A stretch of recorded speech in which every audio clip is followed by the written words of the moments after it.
can't handle the truth.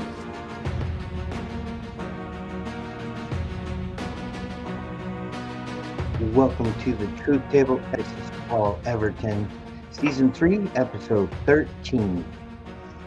And today we're going to talk about the glitch. And you may ask yourself, what is the glitch?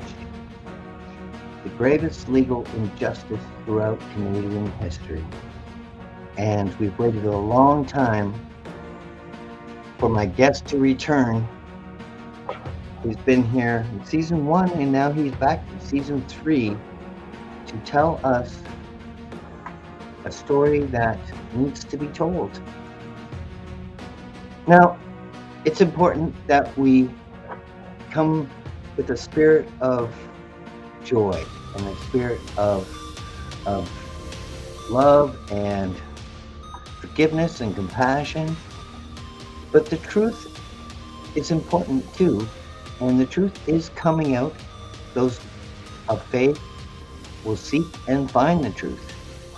And I believe I have dug up and turned over rocks to find the truth. And another thing is, like women can change their appearance with makeup, but with men it's a little bit different. For us, it's like clothing. Like if I put this on, yeehaw! I totally changed. It doesn't work with the headphones on, but it's good to laugh. Laughing can heal. Even music can heal. So all these things are important, and I'm very grateful to have my guests on my final season. Perhaps this show is paid for until November. So it is going to continue until then, just not on a regular schedule as before. But when things are important, I will do a show on them, and I will do it without outside influence, without sponsors, and that's what's important. It's not being compromised. And Drew will be with me right after this.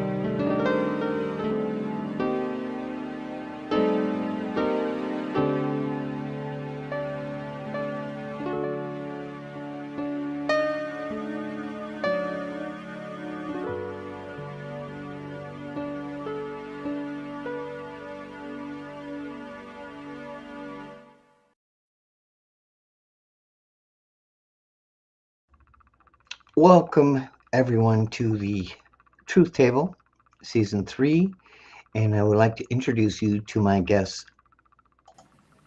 Drew. Welcome, Drew. Hi, Paul. How's it going? It's great to have you back. I know you have a lot to say and even a poem to read, and information about the sign behind you that people can find in zerojustice.ca. I will try to post it. I will post it on the in the description, so you can click on it and find it right away. And thanks for coming back. Thank you for having me back. It took a while to do a whole investigation into what in the world is going on with my life and this legal glitch, and I've got a lot of answers now. Yes, well, tell us about the glitch. Yeah. Well, first of all, I wanted to start with a quote that I find to be particularly relevant from a movie called The Usual Suspects. The quote goes like this. It says, the greatest thing the devil ever did was to convince the world he doesn't exist. So Yeah. that's, it feels like I've been dealing with the devil for a while here, and we're about to pull the curtain back on him. So before we get to that, though, I am a human being and I do write poetry. So I came up with a poem that's also, kind of relevant to this. I Excellent. think, you might be able to identify with it. So I'll just go ahead and read that if that's all right. Yes, please. Okay, so I've titled it Whelming, as in like overwhelming kind of whelming. Yes. Some Indeed. days the world feels stuck to me, deep in a rabbit house or up a tree. It used to flow like warmed up snow. I used to know just where to go. I cannot say precisely when the Tao of life lost its zen. Somewhere inside my heart I feel this is a lesson about my zeal. Lots of times the ego can appear to be my biggest fan. Deluded, secluded, is it all really crumbled? Through life it seems I have bumbled. On days like this, I do believe I simply need a slight reprieve. And I dare not say very loud my thoughts hidden behind cranial shroud. Temporary disconnect for my own health. The world can go fuck itself. So I think we've all identified with that feeling once in a while. I think so. Yes. Yeah, that's it's kind of like, yeah, it's kind of the way things have turned out here. So yeah, the glitch. That's an acronym that I came up with during my 10 years of wrongful incarceration that still has not yet been acknowledged. So like the damage is still ongoing to me because of this. Anyway, so as I was going through this, I was like, this is crazy. How is this even happening? This is Canada. These kinds of things aren't supposed to happen in Canada. This is like some sort of serious injustice. And I can't think of one. When I look at the totality of the facts that I know of in this case so far, I've never heard of a case this bad happening in all of Canadian judicial history. And it's alarming. It's alarming to me. It would be alarming to anyone who went through what I've been through, or even, being aware of it. And so, I mean, I hope that people understand that I'm just sharing this information not to try and, cause damage to the social infrastructure, or to try and talk nasty things about anyone or anything. There's a serious problem. It needs to be fixed. And rather than just complain about it, I prefer to be solutions oriented. So the solution for my situation is exoneration. And this banner here behind me is one that I actually took to Ottawa. And there are pictures on my website, zerojustice.ca, of me in Ottawa in front of the Parliament buildings holding that sign, trying to get someone's attention to say, hey, there's a problem here. We need to fix this. And nobody seems to be listening yet. So I'm going to reveal all the details of basically what happened, and a lot of things that I've discovered in the process of trying to figure out what actually happened. That's a big mouthful. Let me just take a breath for a second. Before I start, do you have any questions, or do you, Paul, do you have anything that you think I should maybe prelude with? Well, you can start with the beginning, like where this all began with you and what happened to you. I mean, you summarized it right there, but I think it's important that people realize exactly what happened. And yeah, there's a lot more to it, of course. Yeah, there's so much, but we have all the time it's going to take, and only you know exactly what happened. You were wrongfully convicted, and I know that feeling, and it's a horrible feeling, because I too was wrongfully convicted, and it's painful. I was charged with break and enter, but I knocked on the door and was let in. So there was no break and enter. But yet I still went to jail. So I know it can happen.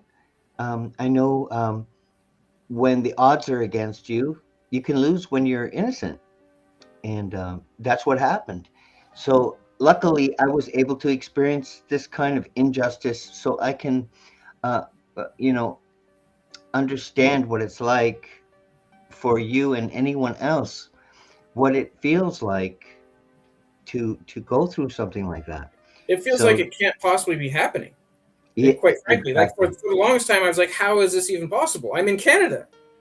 Yeah. Like probably a lot of people that are exist in Canada, many probably that are watching right now. I thought this doesn't happen in Canada. I thought this is like, there are organizations that are there to make sure this kind of thing doesn't happen, or if it does, they're supposed to be taking care of it. Yep. As and I'm just like, how is this happening? Like this, it just didn't Hmm. seem like it seemed like there was something seriously rotten in Canada, and What we found out in the last 5 years is the level of corruption, where even doctors weren't able to apply automatic, knee-jerk reaction to a problem. They weren't allowed to do that anymore because a solution to the problem would have no longer made it a forcible injection, or actually medical coercion. Because if there was a remedy, they couldn't. It wouldn't qualify. Uh, you know, so we saw the biggest crime, and we saw it not just in Canada, but many countries under the same agenda. So we know we're dealing with criminals here, and there's no accountability. Nobody went to jail, and so we know the level of corruption as well and how high it goes. And you're a part of that, just like Kirk Reese and a lot of the other whistleblowers I've had on the show. So a lot of the people who follow this show won't be surprised.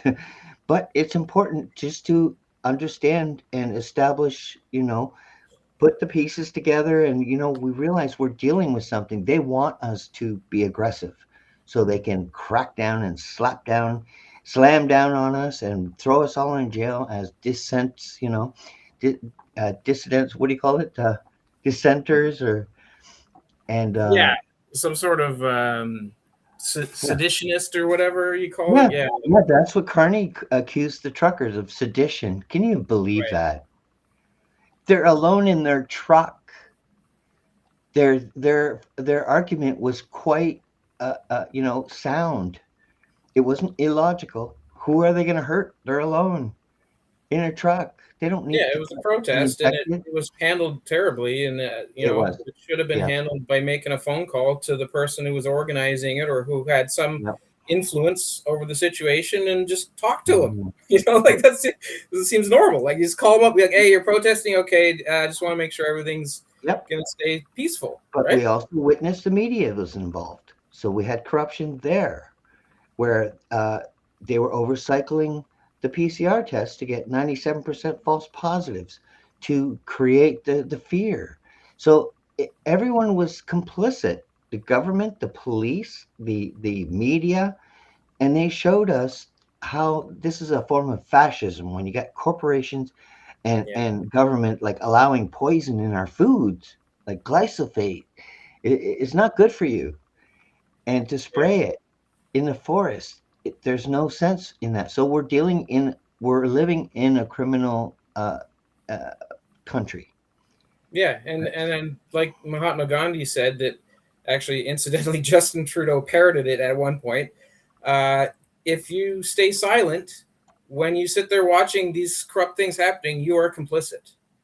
Yes, yes. So we saw the complicity. We saw the levels uh, of complicity, which departments, even CSIS was saying, we've got politicians that are compromised, but nobody was fired. No one left. Mm, They're all still there. So nothing is being done. Even the RCMP and the CSIS aren't stopping it. They're not helping it. They're just telling us about it and doing nothing. So there is no Well, accountability. incidentally, they're not doing exactly nothing because I made a formal complaint to the director, and they responded to me. We'll get into that a bit later, but they responded basically by threatening me, is the way I interpret it. So they're Yeah. not doing nothing; they're threatening whistleblowers, actually. Oh yeah. Oh yeah. They use medical. Like with Kirk, they drugged him because he didn't want a certain medication or something, and so they drugged him and then they bound him. So they Yeah, forced that's it. unfortunately what happens in mental institutions.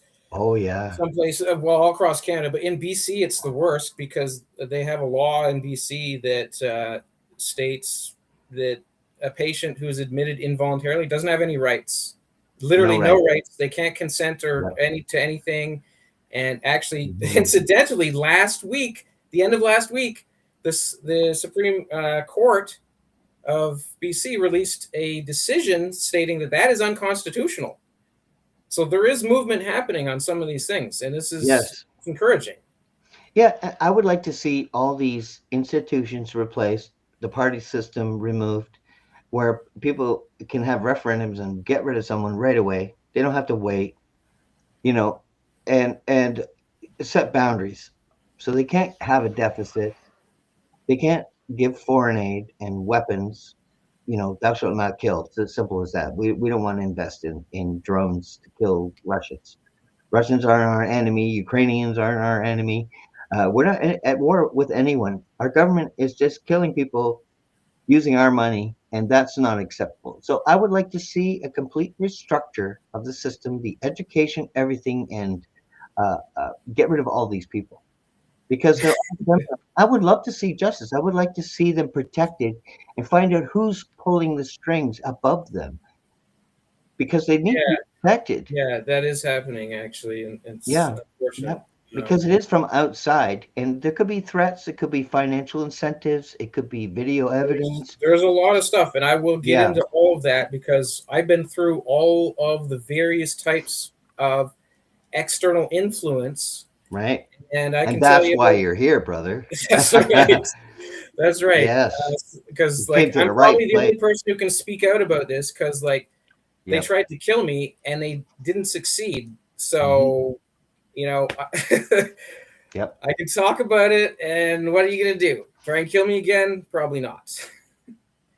Anyway, Yeah. so yeah, so this all began actually. Incidentally, I would have to say I had to go all the way back to 2010, 16 years ago, almost to the day actually. I remember I was living in a basement apartment at the time, just a modest place, similar to this. This is a basement apartment here, by the way. So 16 years ago, I was also in a basement apartment working hard at a project that got publicized in Maclean's magazine. It was called governmentexpenses.ca. I don't know if you can see this TV, it's not very good, but I have the website on right up on here, governmentexpenses.ca. It's Hmm. basically just like a watchdog whistleblower type of site Yep. calling out overspending in the federal travel and hospitality budget. Yeah, I Um, think we talked about that in the first show. yeah, that's kind of where this all began. Maclean's magazine wrote some articles about it. One of the articles called it one of the most important contributions to the political process.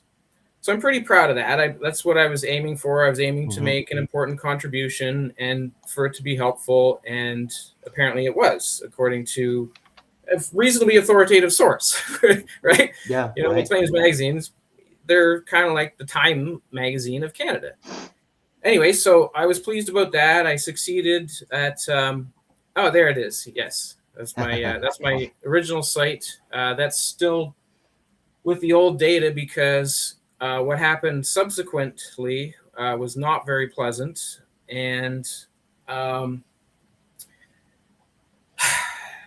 yeah, it's okay. So shortly after Maclean's magazine and other media as well. Actually, I got calls from radio stations, and there were other articles written about my project. But shortly after that, there was a bit of bizarre phenomenon that began occurring. It was sort of like this.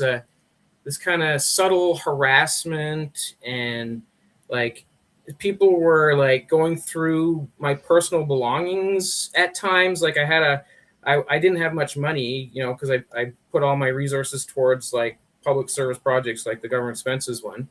So I had a roommate that I didn't know that well because I found him online, and he was asking me weird questions about like, what is this company, blah, blah, blah. It's like, it was a company I'd worked for. I'm like, well, how do you know that? He's like, oh yeah, I found it in the bay or in the garage in your boxes and stuff. And I'm like, what? Oh, God. Yeah. Like, okay, that's weird. Like, one-off situation.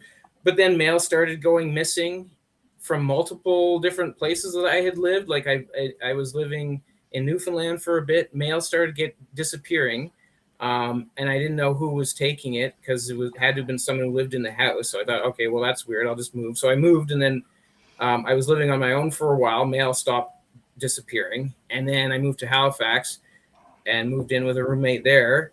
Mail started going missing again. And it's like, what is going on here? This is like, and these patterns kept repeating over and over and over. And I'm like, okay, I don't know what to make of it. It didn't seem like it was particularly problematic at the time.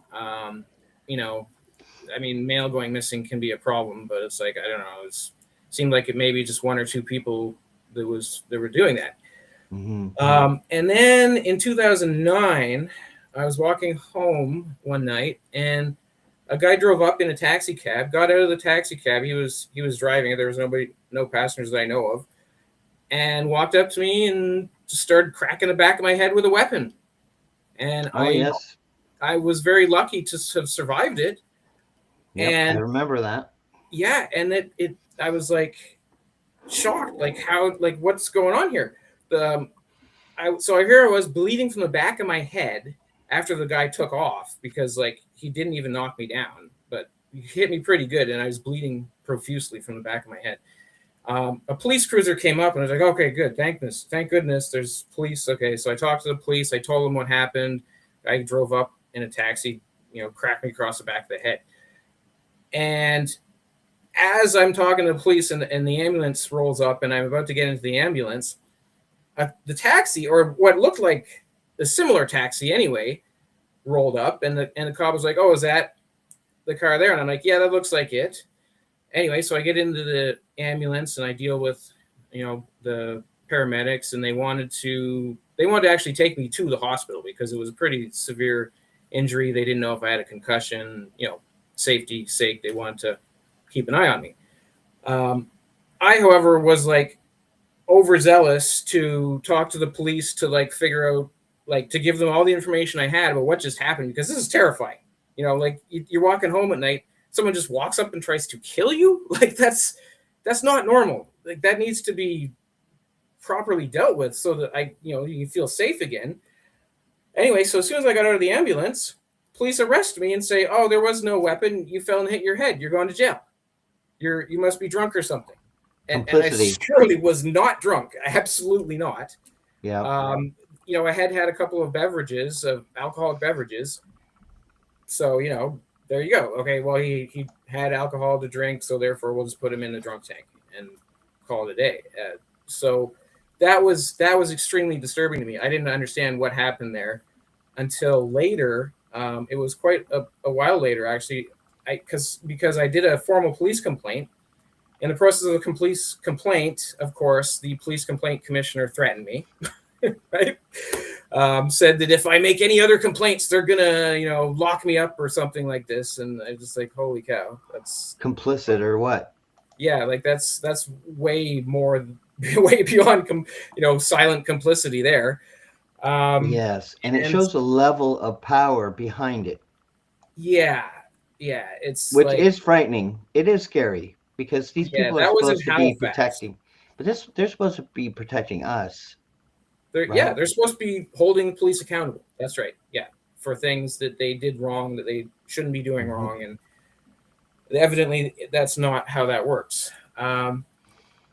So anyway, during the process of the complaint, I spoke to the sergeant in charge, and he showed me the the information in their file, and the other person that they had in the file there, I was very confused. I didn't even know what to make of it at first. it listed some elderly man that was like, I think it was, I forget exactly, but he was in his 60s or something based on his birth date. And I was just like, what? I didn't understand how, like, the guy that had attacked me was not some old man. He was a young, like, had to be in his 30s, really, like, seemed, and physically fit, well trained, and knew what he was doing. It was like he'd done this before. Yeah, I would think. It looks like a patsy. Yeah, so Holy cow. I've puzzled and I puzzled over this for the longest time, and it occurred to me, okay, it seems so obvious once I realized what the answer probably is. There were two of them involved, and the old man and the younger guy were basically co-conspirators. Mm-hmm. The guy that did the attack took off in the car, gave it to the old dude. He drove back, said, "Yeah, it was me," and the victim fell and hit his head. And of course, who's going to believe that some elderly man is going to be like, assaulting me with a weapon? Of course, it wasn't an old man that did that to me. It was this, young, spry dude. Mm-hmm. That, anyway, so it took me a while to realize that, and that makes it all the more disturbing, though, right? Like, because at that point, there's no way you can just write it off as being random violence. No, I would call that a conspiracy. I'd call that a planned hit. Yeah, a conspiracy. That's why they weaponize that term, conspiracy theory. But when you have two or more involved, it's a conspiracy. That's a criminal offense. That's a real criminal offense. And that really happened. So. Yeah, and that's going way back. You're going way back, too. That was even before. That was while I was in the middle of creating the Government Expenses Project. And then shortly after it, those kinds of attacks escalated. So people would just attack me on the street. It happened, in front of another bar, the Reflections Cabaret in Halifax. And I was... I took a job at a software. It seemed like it was a legitimate. I don't know. It became obvious it was less and less legitimate. The more I talked to there was only a couple employees. The manager, according to one of the employees, was addicted to cocaine and had various issues and stuff. And anyway, so. One day, it was September 30th, which incidentally is now Truth and Reconciliation Day. September 30th of 2011, this employer that I was working for gave me something to drink. And I thought it was, I thought it was just, like scotch or something. I didn't know what it was exactly, but I was stressed out that day, and he was acting like he was being a nice guy or whatever, gave me something to drink. And so I drank it, and he sent me home early that day. It was around 4, a little after 4 probably. I walked home. It was about 30 minutes plus or minus 10 minutes to get home, and sat on my bed and was just trying to relax after a stressful day. A bunch of like the harassment had been escalating, systemically across my life, and I was, needed to relax. So I just sat down and started to meditate. And then suddenly it's like the Matrix. Did you ever see the very first Matrix movie where Neo wakes up from the Matrix and he pulls this tube out of his throat? Yeah. And coughs up some stuff, and then there he is. There's the real world. I'm telling you, this was bizarre. I was sitting on my bed, then all of a sudden, I'm actually literally pulling a tube out of my throat somewhere else. It turns out it was the ICU at the hospital, and puked up some blood. You were intubated. They intubated you. Yeah. I was severely injured, from what at the time I didn't know. It was allegedly a car crash. At first, when they told me that, I thought, okay, this can't be real. I wasn't in a car. I was sitting on my bed. Sorry. This is No, still wow, like eh? very, very traumatic. I gotta Yeah, slow down and and breathe a bit while I'm relaying yeah, this. because it's people will the truth was almost made like so crazy that people would think you're crazy. And that includes my religious studies was made that the truth made me look like, like I was a heretic. So, yeah, so being intubated, that could have killed you. 90% of people intubated end up dying. So it's not a good chance to survive intubation. So it's good you pulled it Yeah, I out. barely survived according to the medical documents. Um, Allegedly, after this car crash, the well, actually, this isn't even alleged because they blocked this evidence. But in the medical records, I saw that there was an off-duty paramedic who luckily happened to be following one of the vehicles that crashed. There was a vehicle I was in, and there was a taxi. They crashed head on, and there was an off-duty paramedic who immediately sprung into action. He went and he got the driver of the vehicle I was in out and started attending to me because I was seriously injured. The driver apparently was not injured at all. He actually ran off. I know that because after reading the statements of the paramedic that was off duty, he went around asking people where'd the guy go that was in the car there, right? So that was obviously the driver of the car who took off. And sorry. Yeah, I'm feeling you. I'm an empath, so I'm with you. And yeah, So my it's leg was trauma. broken. Yeah. Oh, My your leg, leg. yeah, my left leg was broken. My right leg was pinned in the center console. Everything had been shifted from the passenger side to the driver's side with such violent force because the head-on collision took place at a bend in the road. Everything was turning right, so everything that was in the car shifted to the left, but Wow.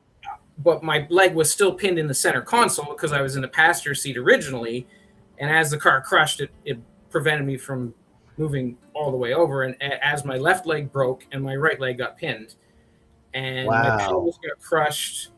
There were other injuries all over me. My lung got punctured. My liver had a laceration in it, apparently. So I almost died. And You know, the what I paramedic, can speculate right here is that you were put in a Tesla and remotely put into an accident in an no, this was attempt. in 2011. There were no Teslas. This was the Oh, car that was my Sunfire. It was a Pontiac Sunfire, cheap little car. but you were driving. Obviously not. I So would they know must if I have, was driving. yeah, they must have Um, jumped out of the car it was and it's kind before of the crash. ridiculous, really, though, that they so.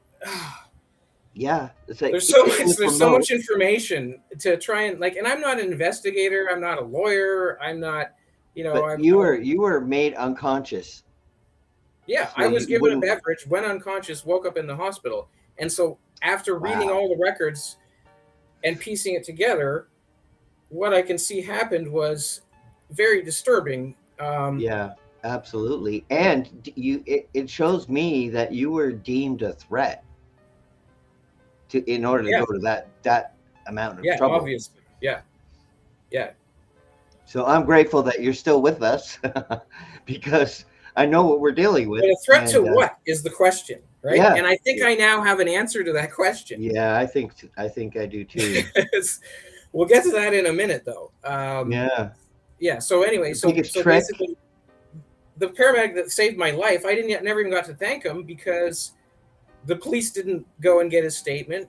The only way I know about what happened was I did freedom of information requests to get all the medical documents and every Mhm. document I could possibly find from any hospital authority, from everywhere that had anything to do with what happened. Because, dude, can you imagine someone poisons you into unconsciousness? You wake up half dead in the hospital, and you better believe I want to know what happened. Like that's a big deal. That's not something you just say, oh, whatever. we'll just not worry about that. But yes, I'm worrying about that. So after getting all the documents, I never even got to thank the guy that saved my life because he was suppressed. He wasn't allowed to be called as a witness or anything. And the most obvious thing that I think pretty much everyone should identify with to show, to demonstrate, not necessarily proof, whatever you call it, but it should be pretty obvious that there's something seriously wrong going on and that this is a very blatant miscarriage of justice. The fact Yeah. that I wasn't allowed to have a lawyer. I have a disability. I'm on the autism.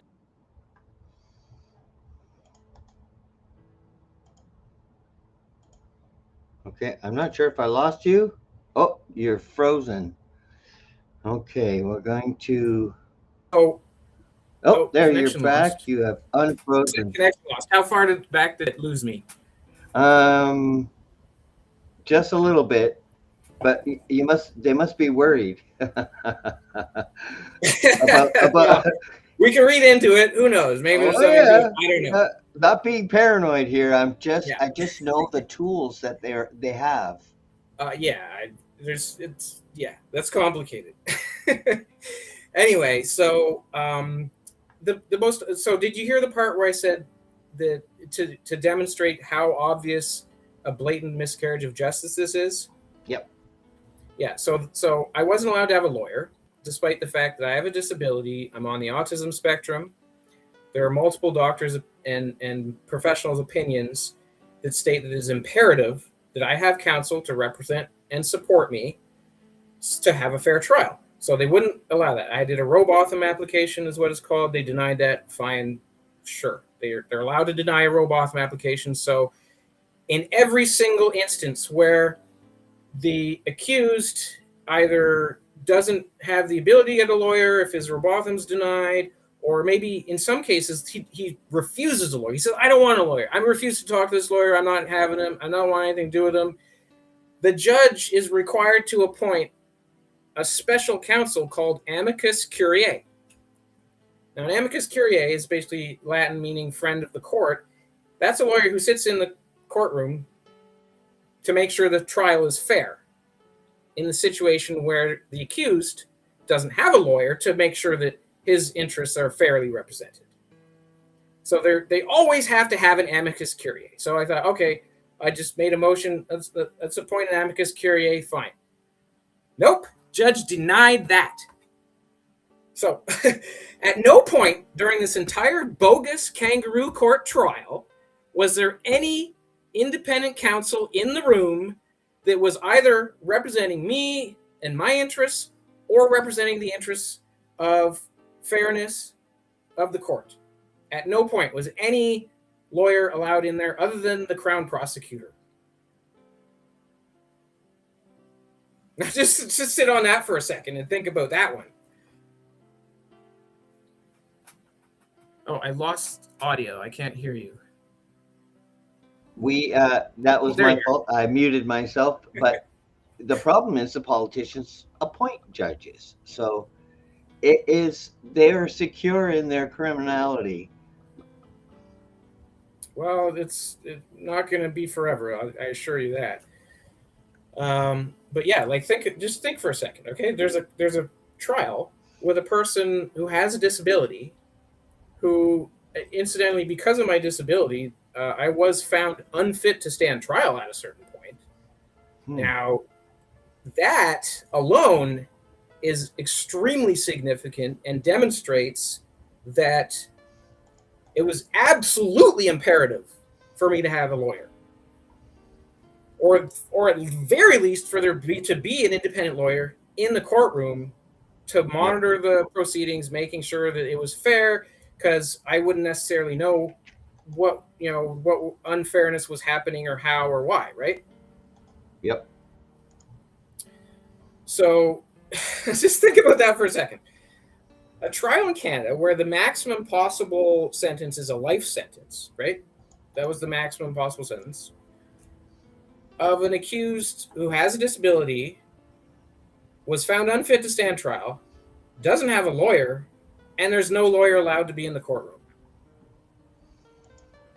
Do we need any more to say, okay, no matter what, that is unfair? Like, there's no possible way that you can ever argue that that's a fair situation. There's no possible way that anyone in their right mind is going to say, yeah, that's fair to put a disabled accused with a possible maximum life sentence on trial with no lawyer allowed in the courtroom.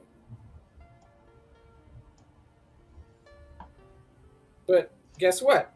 The people in Ottawa that are responsible for declaring miscarriages of justice are saying, oh, yeah, that's totally fair.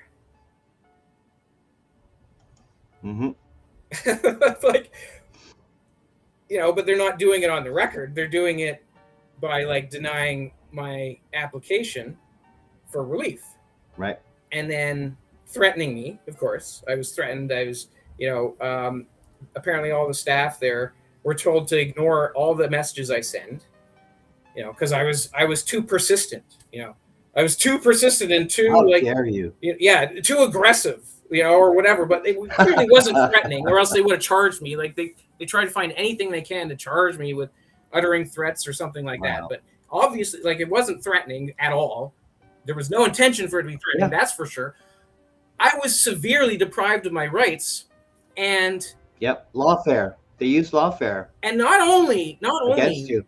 Was this situation a miscarriage of justice where I was wrongfully convicted, an innocent man, I was actually severely victimized in the incident. And so here I am on trial for the incident where I was victimized. I almost died. I barely survived what was obviously another attempted murder. And here I am on trial for it? Like, it's just, like, surely you can understand now how I was just boggling my mind. Like, how is this possible? How is this Canada? Is this even real? Like, this is, like, it was blowing my mind. Like, what are you talking about? I'm charged with surviving a murder? Like, what? Yeah, it's absolutely insane. But it's also evidence for Canadians to understand what they're capable of doing to us in the same situation. They can do that to me. They can do that to you. And they don't care if you're disabled. You and all the people that are watching. They can do that to people who aren't watching this. They can do it to anyone. Yep. So this is good to know what we're dealing with. And, you know, we have to be rational and respectful and righteous. But it has to be undone. It has to change. And it has to be done. It has to be done in such a way where we understand who we're dealing with here. And so we know what won't work so far, but you are doing your best and you haven't given up and you're frozen, but I'm not going to hold that against you because I'm still talking. So I will talk until you're not frozen anymore. But they are, that's one thing about this show is, you know, I don't, my faith allows me to function without fear. I'm not afraid of them. I don't live in the spirit of fear. The Creator doesn't give me the spirit of fear. Creator gives me the spirit of courage. I'm back. Please return. And and you know what? I'm ready for them every time they want to stop you because the Creator is way more powerful than they are. Yeah. Yep. So, all right, where were we? We were being sidetrapped, swiped, went off rail, and but it's important that people see that, you know, the potential and the capabilities, what you can and can't do, what's working and what's not working. Petitions, you know, picketing, it's just not working anymore. We have no petition. Actually, I think you mentioned that. I wrote up a petition about this exact issue. It's actually on zerojustice.ca. I put it up there for everyone to see. I got enough signatures according to the regulations for it to be presented in the House of Commons. I went to my local MP, who at the time I was actually technically homeless. Literally homeless at the time. I was sleeping in a tent in Stanley Park in Vancouver. And so, but nevertheless, I was in the West End, and my MP was Dr. Hetty Fry. So I went to her office, and here's the card of the latest guy that I've been talking to there. And, said, here, I have a petition. I want this for the House of Commons. It's got enough signatures. Great. That was years ago. That was... Where is it on here? Which one? Lawyer conspiracy? I think it's right.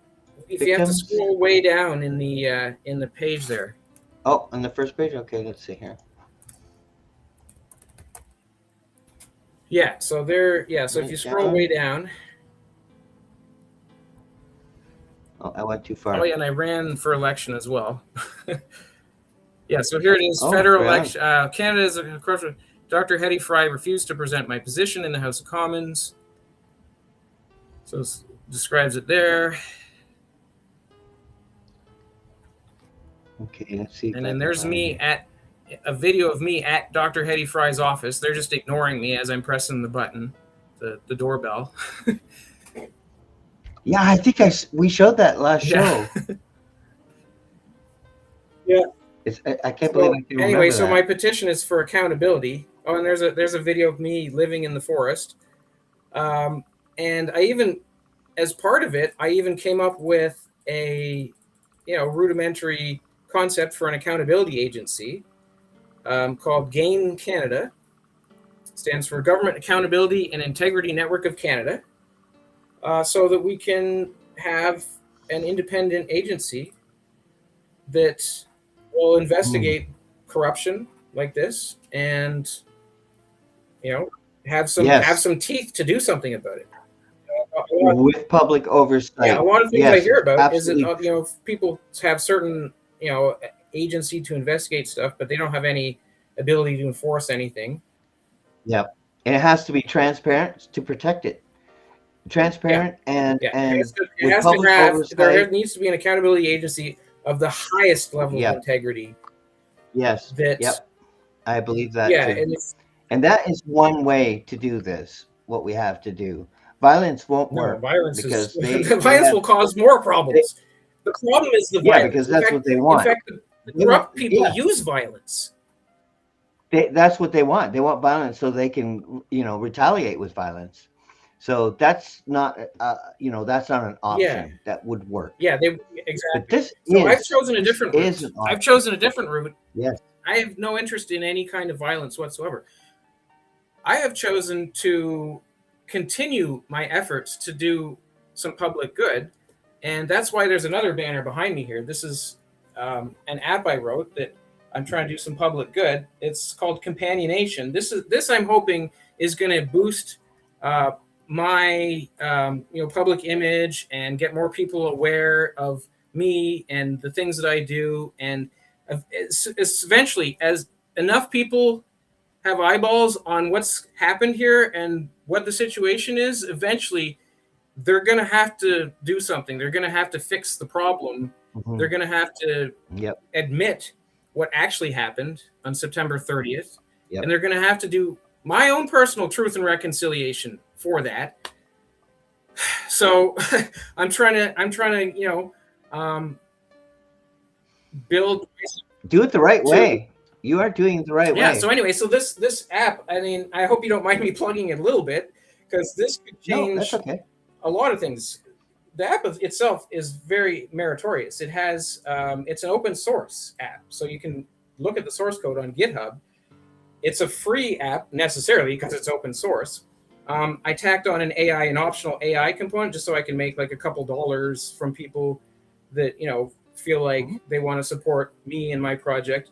Anyway, it's an open source online dating app to combat another corrupt industry, which is the online dating industry. And those people are like, oh my goodness, the companies that run that are being sued because they intentionally sabotage people's dating lives so they can make money. That's the only way they make money. My app has a completely different business model. It's free, right? So I don't make money from people that are like, going onto it. I make money from people who are staying on it. And so if you meet a person on my app and then you want advice, you can pay for the AI advice. And so the business model is So what's it called? I want to Companion? help people to meet What- companions, and I want them to be successful. It's just called Companions? Companion Nation. Yeah, it's kind of hard to see. Companion Yellow on white. Nation. It's not, maybe not the best. .ca? .com and .ca. Actually, I think I have the .ca as well. But it's actually the only open source online dating app that's now in all the app stores. So you can go to the Apple App Store. Right on. It's there. Android Play Store, Google Play Store. It's in there. It's even in the Microsoft Store. So that's the only one. There's only I'll add it here too. open source dating app I've ever heard of. I can't even pronounce the name of it, but mine's the only one that's actually in all the app stores. Yeah, and there's the website for it. Right on. Yeah, so I mean, hopefully, once everybody starts using that, because it's free and it's open source, it's transparent. So that's following my ethics and my MO of like, okay, let's have transparency, let's have openness, let's have accountability. So it has ratings and reviews. You can find out who you're going to meet before you even meet them based on other people's recommendations. It's yeah. So here I am still, and I did most of that while I was actually homeless. I built this online dating app that's open source while I'm living in a tent and can barely even find food to eat. Well, all the links are added everywhere. So Zero Justice, government expenses, and companion.com for anybody. It's on Facebook, YouTube, Rumble. So you can find it and link up and hopefully find your soulmate. So that's and awesome. Hopefully help to support me being exonerated and repairing the justice system. Absolutely. This is highly newsworthy. Because money will help. Right? Like, yeah, money will help. Like when the truth starts coming out in the mainstream media, this is a big story. It's like, holy cow, this guy was wrongfully convicted. He gets out. He builds this open source app to help people to meet their partners. That's like, to combat corruption in that industry. It's like, there's no stopping me combating corruption. Yeah. It's all Jewish owned. Even OnlyFans is Jewish owned. I mean, I'm not against Jews. It's not my thing to be against any religious ideology or skin color. I'm not enemies with anyone, and I have no hate for anyone. But it just happens I chalk it up to corporate greed. I don't know who the people behind that are, greed. But it's like. But usury is based on greed, and it's illegal, under Christian standards. And in many countries, Venezuela, it was illegal. Porn was banned, and usury was banned. Same as Russia. And, notice who our enemies all banned usury, compound interest. Yeah. So we're the bad guy. We never knew it. And now that we know it, we have to be progressive and find ways to recapture and remove greed. And Companion, I think that's such a wonderful idea. I want to be sort of like a new age company model where it's like a social oriented company, not one that's just like not a hardcore capitalist like fascism is hardcore capitalist, right? Like Hitler was the hardest core capitalist you can get. I don't know if a lot of people don't seem to realize that. They think he was communist or something. No, he was capitalist. Like that's what fascism is. It's like the hardest core, farthest wing capitalism you can get. Yeah, when the government the government and corporations work together against the people to profit, steal. Yes, that is fascism. Absolutely, we have that. We absolutely have that. Getting, terrifyingly close to that, whatever you call it. And that started long ago when they started patenting seeds by genetically modifying corn and forcing it into our food supply. It's disturbing. Yeah, it's all profit and all harm, and that's fascism. So I look forward. I really see that this is all coming to an end. And I'm glad we're a part of that, We really are a part of that beautiful restoration that mankind deserves, I think. We've been blindsided and all based on greed and corruption and just pure evil. And it doesn't belong here. and I'm Oh glad yeah, that it's going to yeah. So leave. I'm trying to be a counterexample to that, and in a way, like I have a degree from the University of Waterloo in computer science, so I can create apps. So I created an app, and it's a counter example to the Mhm. corporate greed. It's the social people oriented one. The tag, I don't know if you can see it Yep. there, but it says success is measured in kindness, not clicks. Yes, yes. I've got a degree too. Let me just get my yeehaw. Is My that a cowboy. Mountie hat or is that a cowboy hat? I can't tell.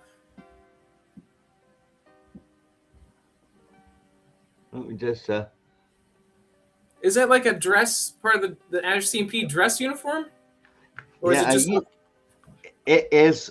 I used to wear a cowboy hat when I was in the country band, and someone gifted that to me. So I'm happy to have another cowboy hat.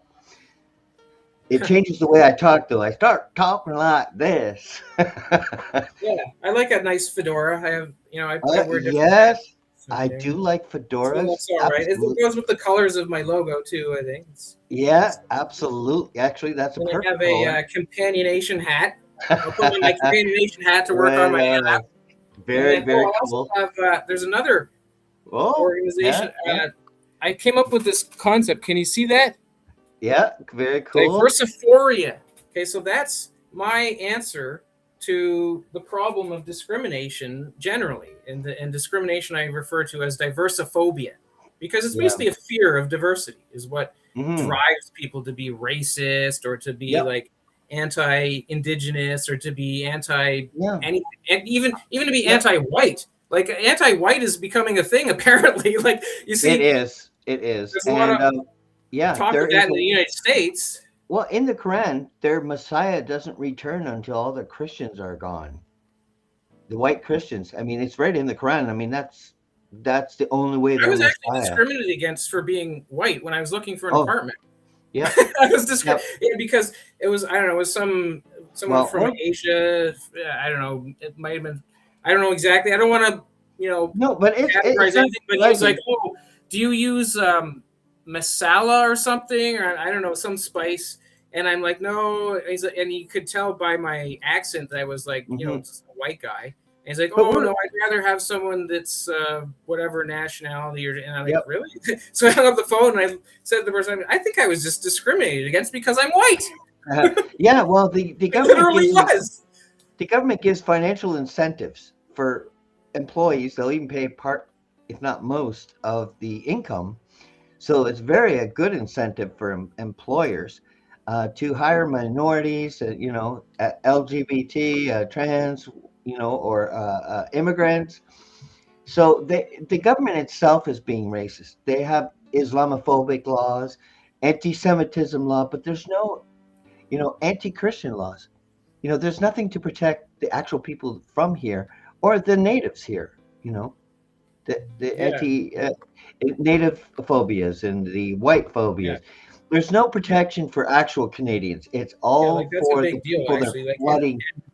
there are a lot of disturbing links into what I've discovered as far Yeah, as like this, shadowy behind the scenes corruption and the MMIW. And I mean, I yeah, don't want to go into too much detail about that, but like I very sensitive towards that topic, and like that's exactly the kind of thing that I went through, and that's the same people are involved at various levels, and it's got to stop. Like there's something has to give here. So I don't like. Eventually, I have to be exonerated because like it's just such a plain obvious thing. Like there wasn't even allowed to be a lawyer in the courtroom for crying out loud, you know. So like that alone should be grounds enough to say, yeah, this is definitely a miscarriage of justice. And then once you start looking into it, it's like, holy cow, I was actually the victim, and I was put on trial for for surviving a murder. Like this is even yeah, worse and worse and worse. And then what yeah. Like happened later is it gets worse as well, and I will get into that too. that Yeah. was I your just got to crime. Your my time crime because was this is very surviving. distressing to me to Yeah, rehash all this. yeah. And and they replaced the guy with an older man. And that reminds me of the Charlie Kirk, where an old man had, I did it, and he didn't do it. Yeah, So it's right. almost the same thing. They had someone to jump in to take responsibility where there was absolutely no link, so he couldn't be ever traced to who actually did it. Just these people aren't stupid, so we have to admit that. And they use lawfare, and they only, like in the police and all these different agencies, only that's uh, what's the word, against principles and moral principles, do you get promoted. If you're willing to do something Mm, wrong or bad, uh, to keep, then you will get promoted, and that's how they yeah, have really and it should captured. not be that way. Like you should be getting demoted or fired. Yes, like the post But office. no, that's not. Yeah. The Well, post that's office is that's a one of the failed. ways this whole scheme works. Is Yep. they get dirt on a person, so they know something wrong that a person did, and then they can control that person. So they want that person in power, so that they can pull the strings and say, Yep. okay, now you have to do this, or I'm going to tell everybody you did that. Yep. And like the post office, it fails every year, billions of deficit. Yet the CEOs get billions in bonuses when they absolutely don't deserve it. It just shows they're deliberately failing to get bailed out and just they're stealing. It's greed, it's stealing. The post office should fail. It should shut down on it of its own Yeah, weight. It shouldn't be bailed out. So they're stealing in many different yeah, ways. stealing of taxpayer dollars, which was the topic of my original project, where this all started, the government expenses project, calling out the overspending, and that was just benign overspending. Like that was just like guys that Yeah. were like taking a plane and spending $20,000 on one plane ticket when it's like they should have flown cheaper than that.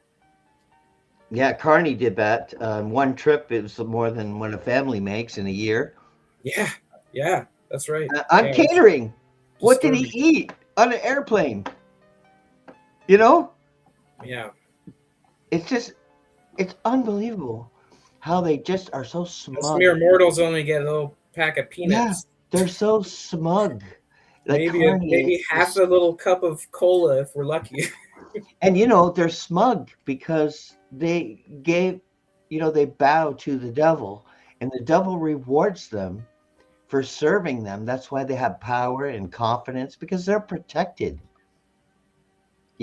He protects them for doing his bidding, and that's what I think. In my gut, that's how it happens. That's stars, movie stars, recording artists.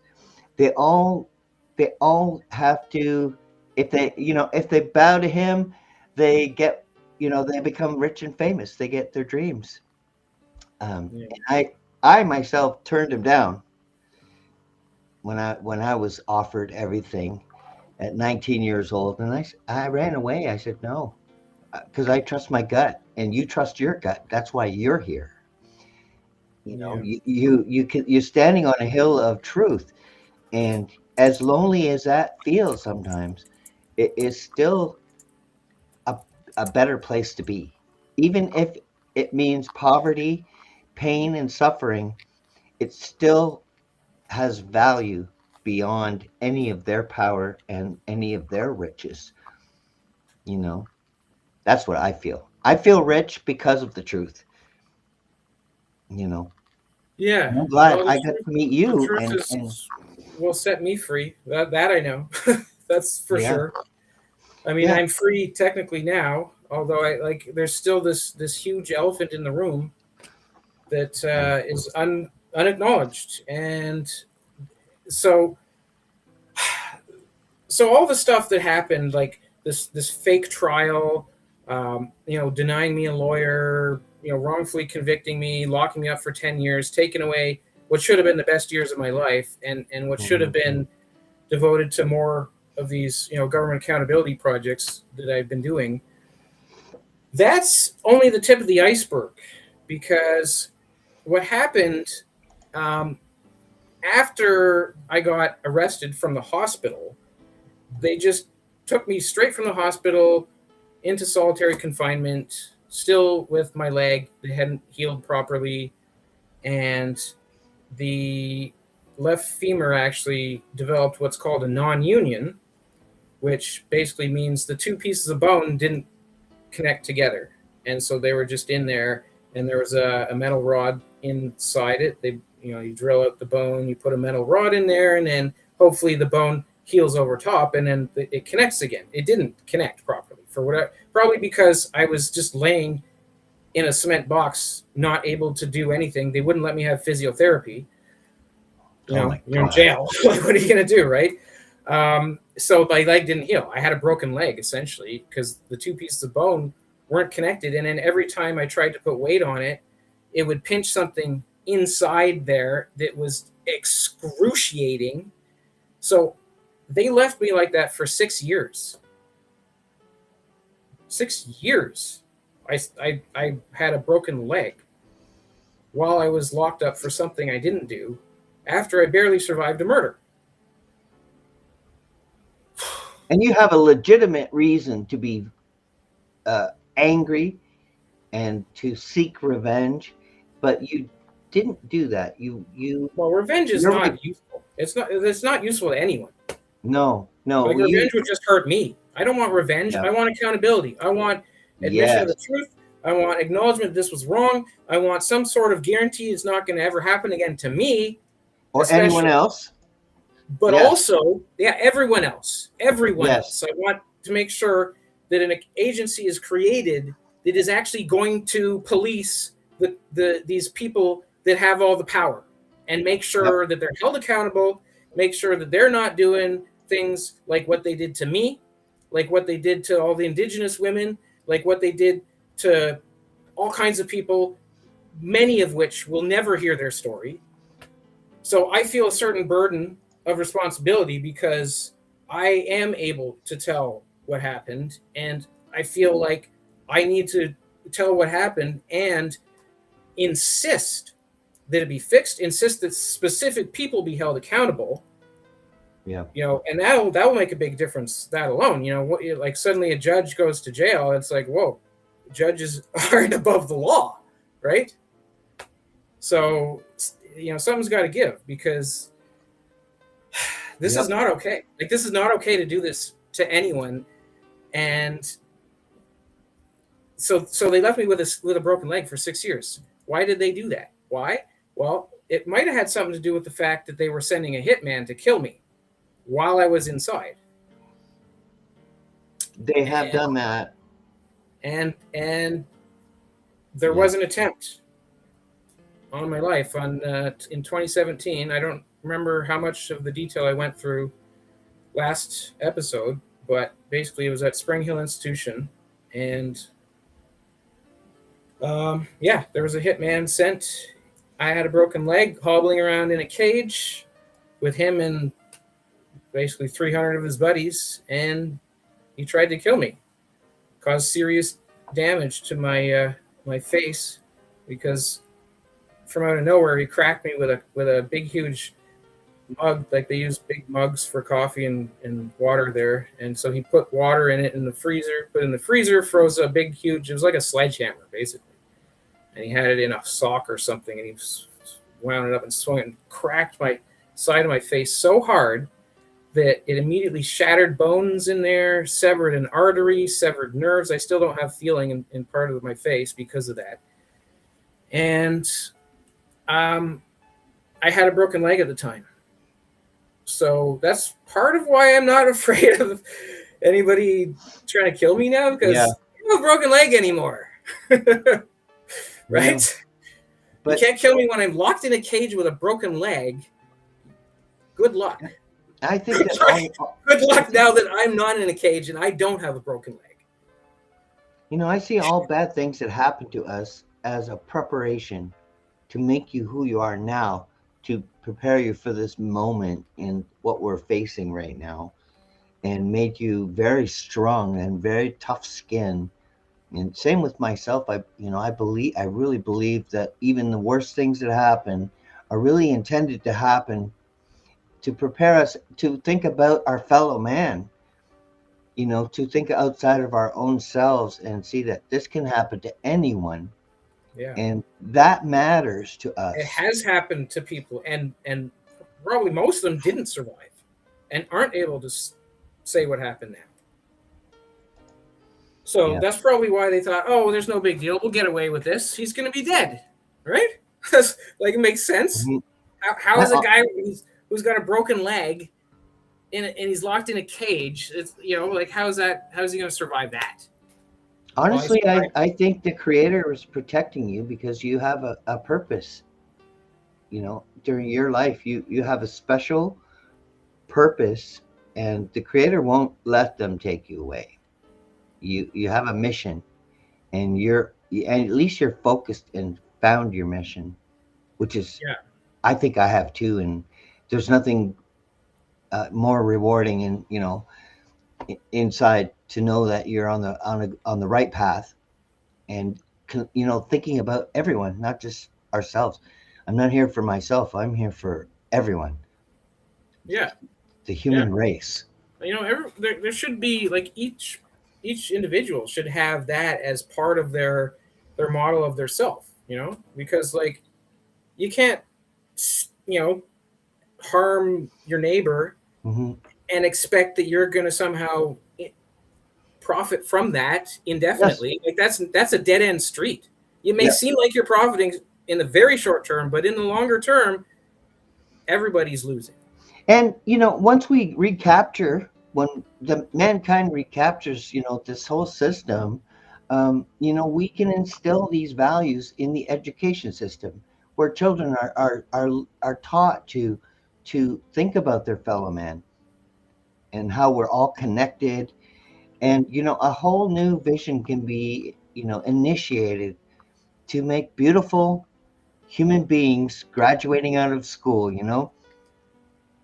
good people that are empowered by the values that that we can give to them. Those of us that stand in the truth and stand in righteousness and in love. And I see a beautiful future ahead of us. And it may get worse before it gets better, but I do feel like it's going to end, and I'm glad to be a part of that. And I'm glad you're a part of it. There's a lot of sneaky stuff that goes on in Canada's justice system that nobody knows about, and I've seen it personally, and it's disturbing. Yeah. I want to have faith in the justice system again.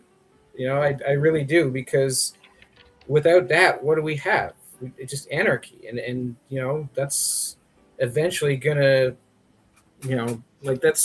that leads to tyranny, and it's just, don't even get me started. But what we have here is not so far gone that it's not, it's irreparable. It can be repaired. I think it can be repaired fairly easily, actually, but it's going to take some courageous individual who has some position of authority somewhere, or is in a proper, has the ability to enact a vision of accountability. It's going to take courage, because there is a lot of difficulty in speaking out about things like this that I encountered after I was finally released from prison. So they kept me the entire 10 years, which is not normal. Like, they normally, people who, like me, who don't have any records, aren't criminals, and just end up there for whatever reason, they try to get them out as quickly as possible, because there's typically just hardened criminals in jails and prisons, and it doesn't help anyone ever, really. So they usually just try and get people out that aren't a danger to anything, which is obviously the case with me. Like, they don't have too many, basically, I was a political prisoner, basically. Like, nobody else in there wrote software that was referred to as being one of the most important contributions to the political process. And here I am, a political prisoner, and they kept me as long as they possibly could. And they had to come up with, a reason, but the reasons were ridiculous. There's a whole lot of stuff that needs to be gone through there, not on this program, but there needs to be someone go through that and say, okay, we see what happened there, and that happens to other people, and we need to stop that from happening. But yeah. So anyway, so what happened after I was released is even more disturbing. So obviously, I'm a significant loose end. I'm a personal witness to things that were criminal actions carried out by people in positions of authority. Yep. And if anyone takes me seriously, those people who committed those crimes could be held accountable. So after I got released and was no longer able to be harassed essentially by the Correctional Service of Canada, they were basically harassing me. And as a matter of fact, I guess I can say at least that I did file a human rights complaint against the CSC, with the Canadian Human Rights Corporation, or Commission, sorry, not corporation, the Human Rights Commission. And I'm not allowed to give any of the details, but there was a settlement reached. And because they discriminated against me. And it was pretty severe harassment, actually. And so the harassment operation that began with correctional service staff and other and offenders as well continued after I was released. And it was very bizarre. It was very bizarre. I'll tell you that. Although it's not entirely uncommon, I hear it's referred to as organized harassment. There's a colloquial term that has been used on the internet to describe it, but that term has been propagandized so severely, and it's because it's an organized harassment operation. That's basically 100%. Basically, there's a whole organization, and there are people that have been researching this. Now they're calling it Nazi 3.0. And so anyway, the term that some people use is gang stalking. Yep. So I don't usually say that word because there's so many organized harassers, or let's call them gang stalkers, have gone online, and anyone who's being subjected to organized harassment and complaining about it online, these people go there and they say, "Oh no, that's not real. You're crazy. There's no such thing as people stalking. There's no such thing as groups of people stalking you." Like, of course there is. What are you talking about? Like was it's documented that's a standard operation that's has in the past been used by law enforcement, like the COINTELPRO was gang stalking. There's been other operations that were carried out that were organized harassment. Are you still there? You just disappeared. Oh, there you are. You're muted. I just had to blow my nose, and I didn't want to do that on camera. Yeah, good idea. Yeah. So anyway, so it was really weird, right? Because the reason that I had found people spying on me, I guess, was because that's part of the initial process. Is they got to find out stuff about you, find out like things that your habits, find out stuff that maybe only you would know. So they break into your house and look around. They don't steal anything usually when they're just spying, and try and find something that's personally relevant and take note of it and tell their handler or whoever it is. So they had actually stolen some of my medical records. And I know this because, well, the person that I gave the medical records to for official purposes, supposedly, and then immediately turned on me and started doing all the things that the medical records said would harass me. Mm-hmm. And so there are a bunch of things listed, and it's stuff that a lot of autistic people are vulnerable to. Now, this medical report, incidentally, was just a generic list of types of things that can bother autistic people. Now, I've worked a lot on coping with things that bother me, and none of those were actually, none of them bothered me whatsoever. However, it was very noticeable that all of a sudden, immediately after I gave this individual my medical reports, suddenly, literally thousands, right? Like in each individual place, there were hundreds, but I've gone across Canada to try and investigate and understand what's going on. Literally thousands of people would come up to me and they would all do one or more of the things that were listed in this document as being something that would cause me extreme distress. now I gotta say, it didn't cause me extreme distress. That's lucky, because if it had, would have driven me nuts. And I guess that was the goal.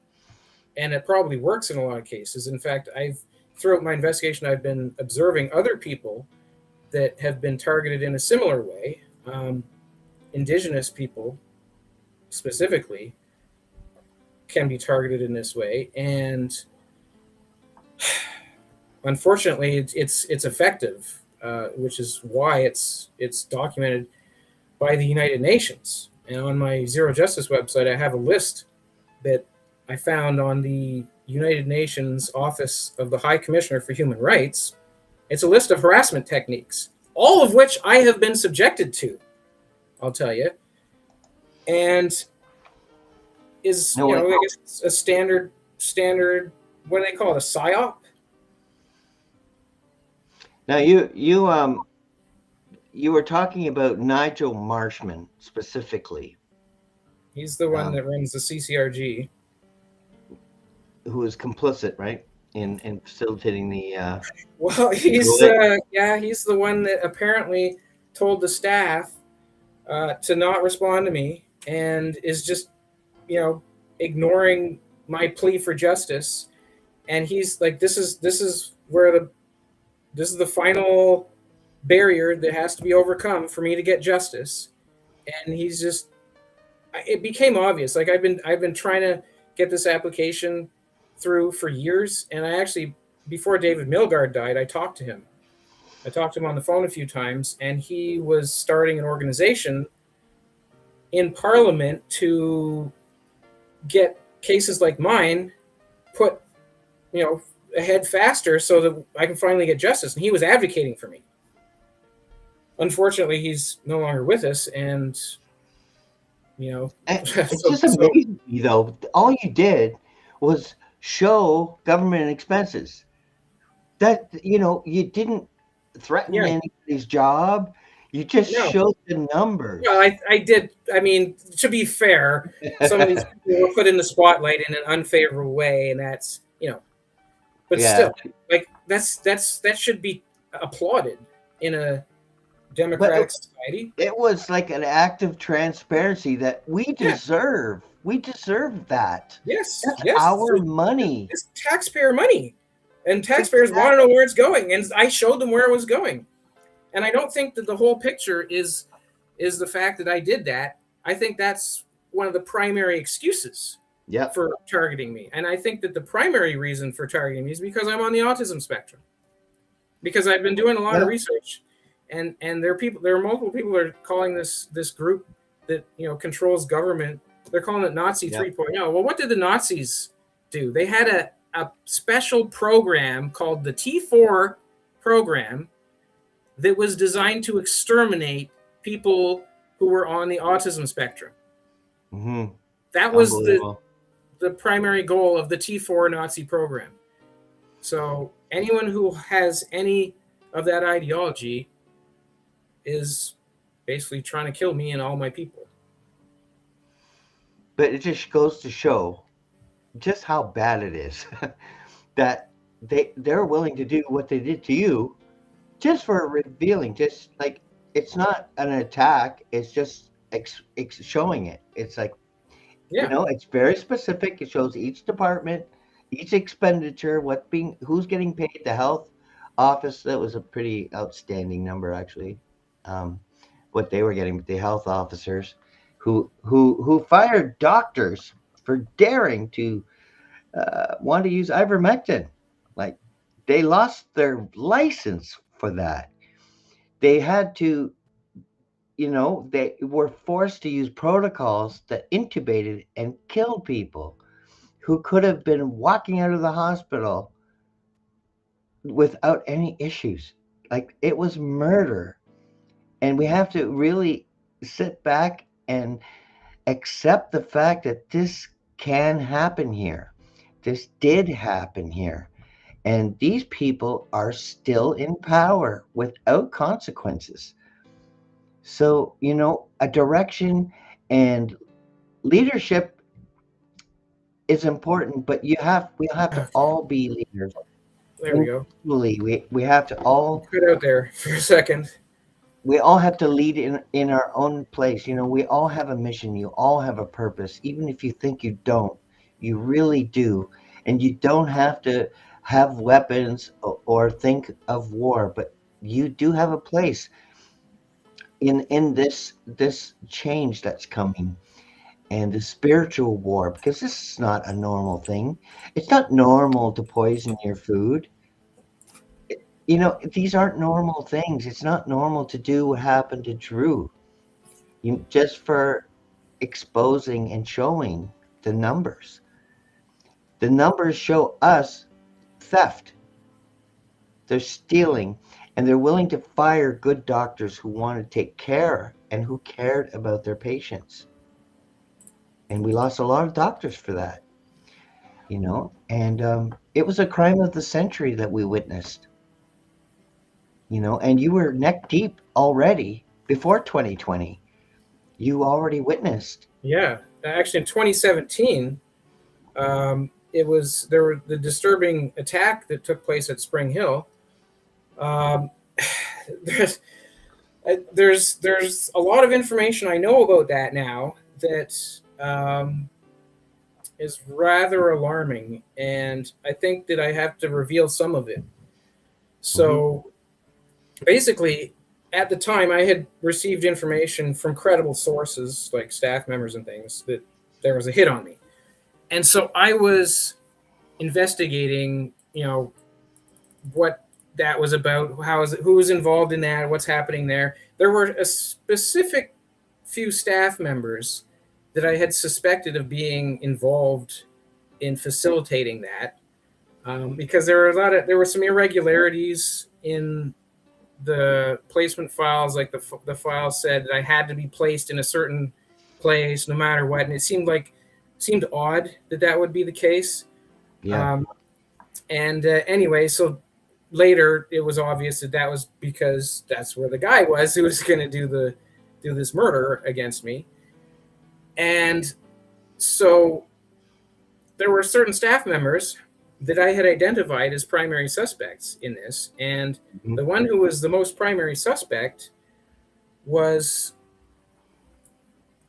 the guy that was murdered in the worst mass shooting in Canadian history. One of the guys that was murdered. And I can say this, I guess, now because there were news articles about it, but the killer that went on this shooting spree, when he went to this staff member's house, his residence, he stayed there for 3 hours for some reason. And he was there for 3 hours and then killed the staff member and his wife and carried on in the worst mass shooting in Canadian history. And it has also been revealed by a very credible reporter who writes for Maclean's magazine sometimes. He's another Paul. Actually, Paul Palango wrote an article about how this killer in the worst mass shooting was paid. He was a paid killer. He went to a Brinks depot and took out huge amount of money.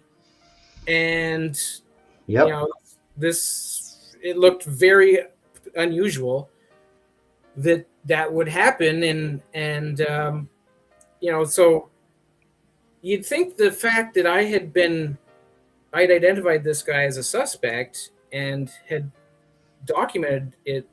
I wrote it on an Excel spreadsheet that was stored in the institutional computers that a backup copy of is sent continuously to the security staff. So they have my file somewhere, in their security files, and they can see that I was listing this staff member as a suspect. Mm-hmm. It seems like it's particularly relevant that then after that, this guy gets paid to go to this person's house for 3 hours and murder him, and then cover it up with mass shooting. Unbelievable. I was never questioned in that inquiry, and it seems like I'm trying to, the authorities, the powers that be, the public safety department is trying to silence me. On my Zero Justice site, you can see that I've submitted complaints to the director of CSIS, who is currently Daniel Rogers, and I've given some of this specific information about, I don't know, is it an act of terrorism when someone goes and does a mass shooting? It certainly seems like it. Seems like it, yep. It seems like that's terrorism, like that's terrifying. Yep. I don't know.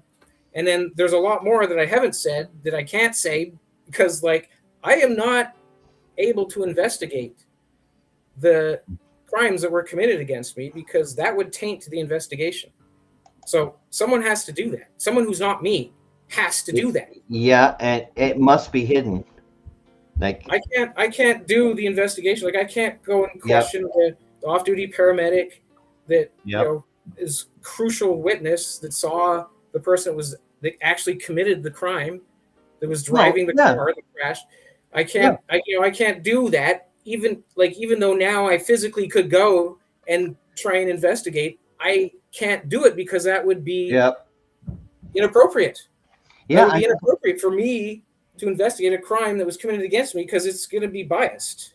Yeah, I suppose you might be able to get fingerprints from the steering wheel of that car, and perhaps on the door handle and that sort of thing. I don't think we would need fingerprints. I mean, the guy that witnessed that there were two people in there. I know who the second person was because he admitted it.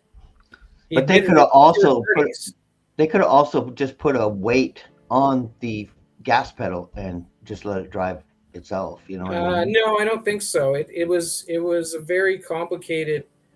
Like there was a curve. There was a curve that the car went around, and I don't know. It seems like that.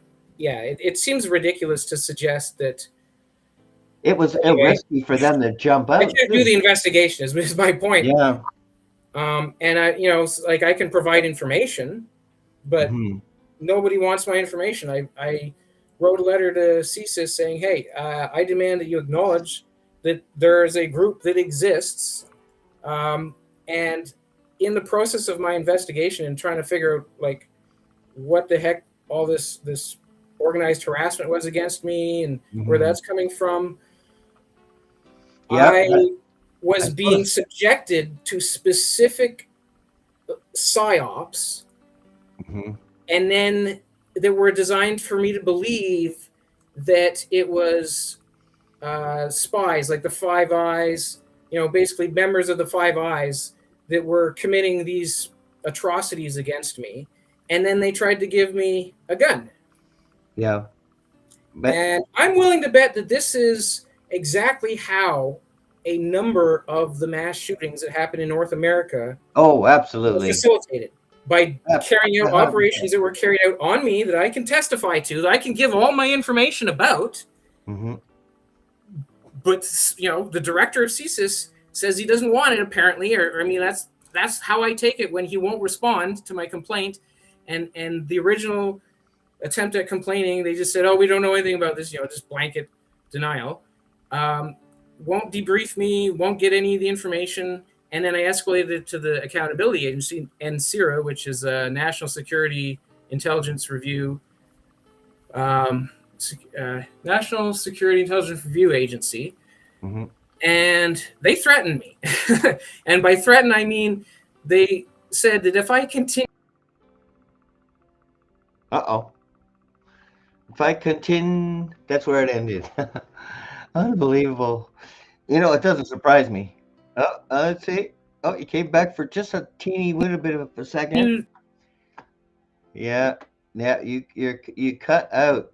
They do not want you to speak, but I do, and I will wait till you come back.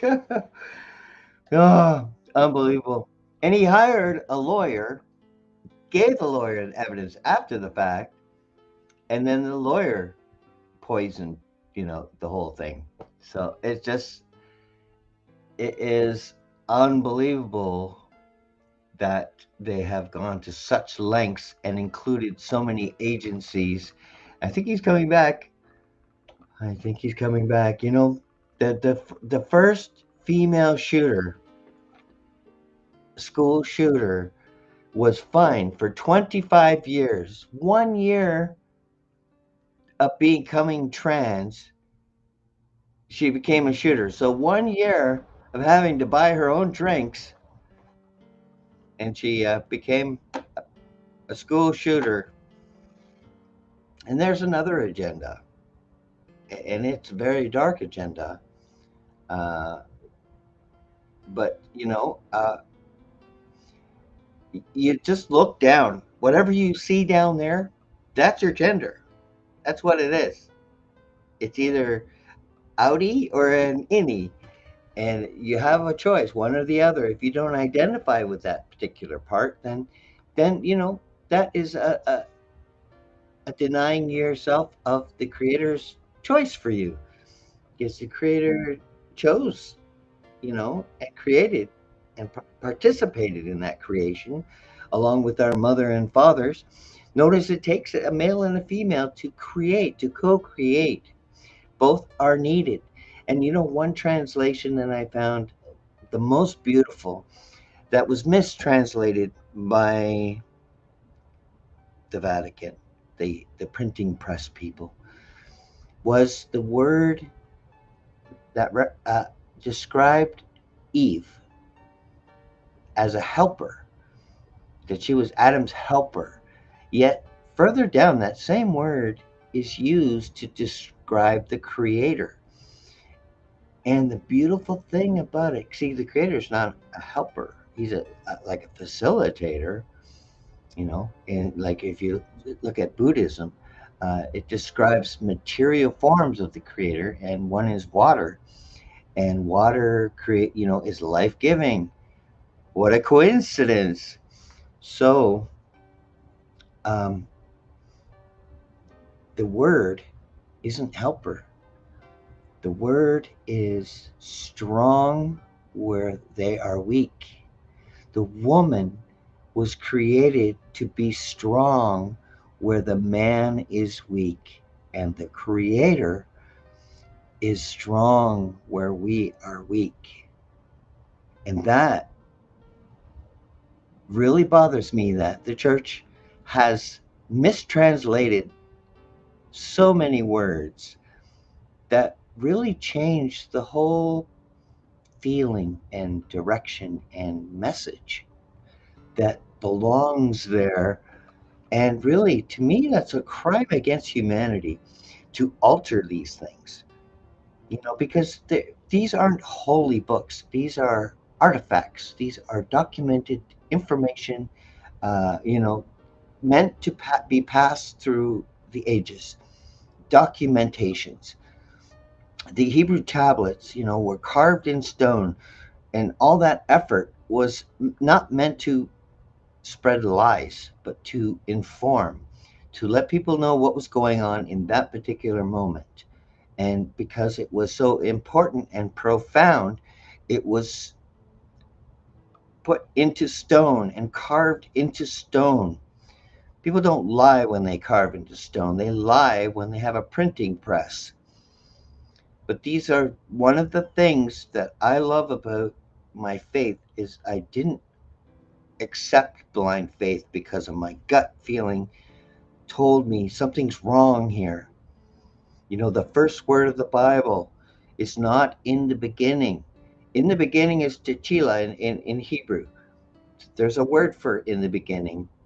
And the word is in the Hebrew tablets is not Techila, it's Rashith, which means before. So the whole structure of the sentence is different.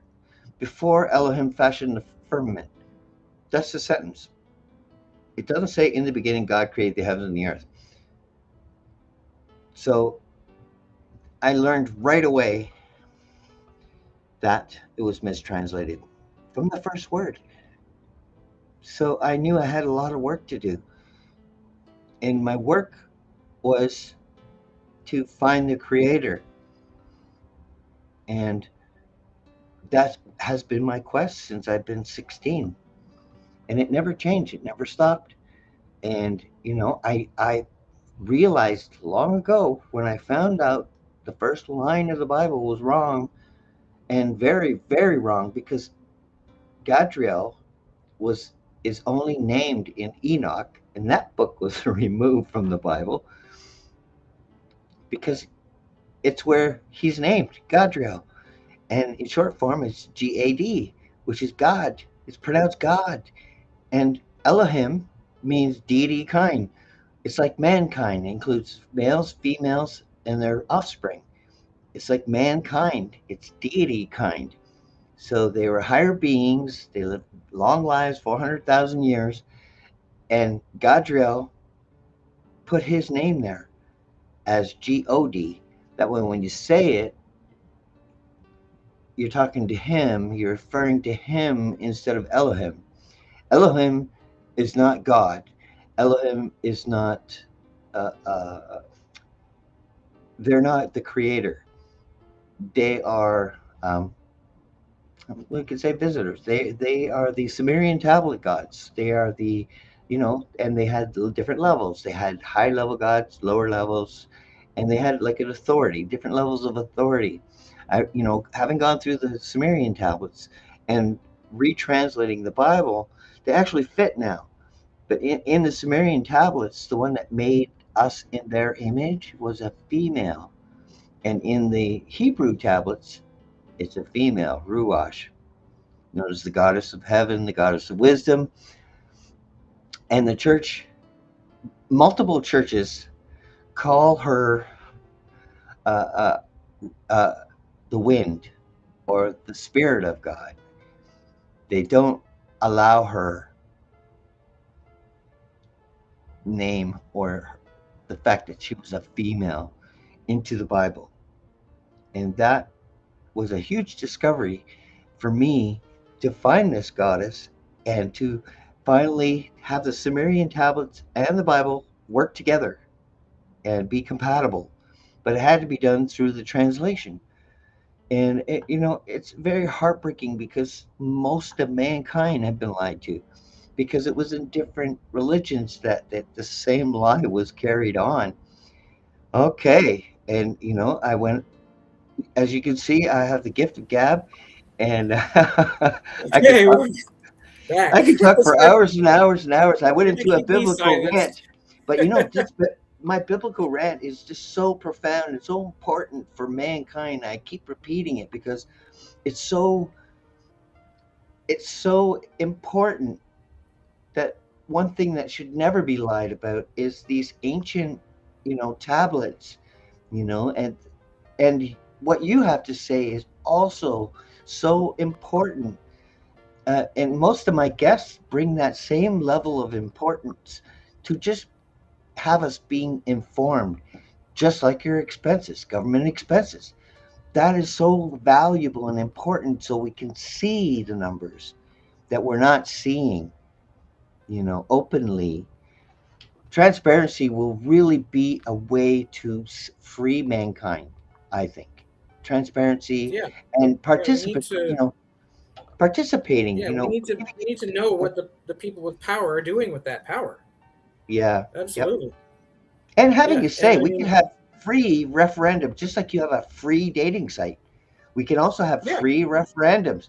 In real time, people can vote and participate and actually have a say in really making profound changes that can benefit all mankind, like apple trees, along the sidewalk, food free,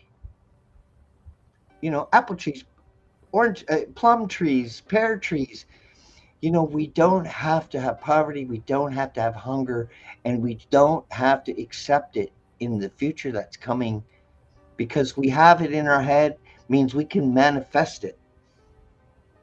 And hunger needs to end. If you look at one apple, you got all these seeds, and each of those seeds is another apple tree. So the Creator made life to be abundant. So anyone who's starving is because of greed and selfishness of these corporate monsters that only care about their wallet. And that's going to end. I love that it's going to end, and I can't wait till it ends because I know how amazing this world is going to be when this happens. Yeah. So welcome back, Drew. It's great Thank to have you. you back. Finally here. Yeah. So anyway, where was I? Isn't that interesting that just as I was about to Yeah, point out that it's basically it's hard to fathom based upon the information that I have that I am trying to provide to the proper agency that's supposed to deal with terrorism problems, like real terrorism problems, and they don't want anything to do with the information, and no, basically CSIS is refusing to collect the information that I have that's substantial. It's like I did a fairly substantial investigation, and and they tried to send me off to do a mass shooting to go and kill the whole Five Eyes. So these are other things that Five they should Eyes be. partners, apparently, according to their normal, regulations or practices or whatever, they aren't allowed to collect the information from me because I'm a Yeah, Canadian citizen. It has to be the Canadians organization that's in their midst that has to do that. So they're basically blocking the rest of the Five Eyes yep, from valuable information that might be useful to put a stop to some of the mass shootings that they're on the yep, rise. Like it's just alarming. It's like disturbing. yep. After Columbine, it just went crazy. Like all of a sudden, there's all these mass shootings, and I think I know the reason for a Yeah. lot of them. Like the Yep. people that are doing these things probably went through a similar process to what I did, but don't have the coping skills that I do. And then they just went off and did what they were being instructed to do. So CSIS doesn't want Yep. that information for some reason. I was thinking maybe we should call up their hotline right now and ask them why they don't want that information. Shall we do Yeah. this? Yeah, Five Eyes did a post not long ago on Five Eyes and how terrible it was and how they're sharing all our personal and Yeah, and I mean, there's everything. probably I want to make sure that this is uh, carefully bracketed in the sense that there are Mhm. probably a lot of CSIS employees out there that are perfectly competent, 100%. genuinely helpful people. They're Yep. sitting there. Maybe they'll listen to this. Maybe they're listening now. Who knows?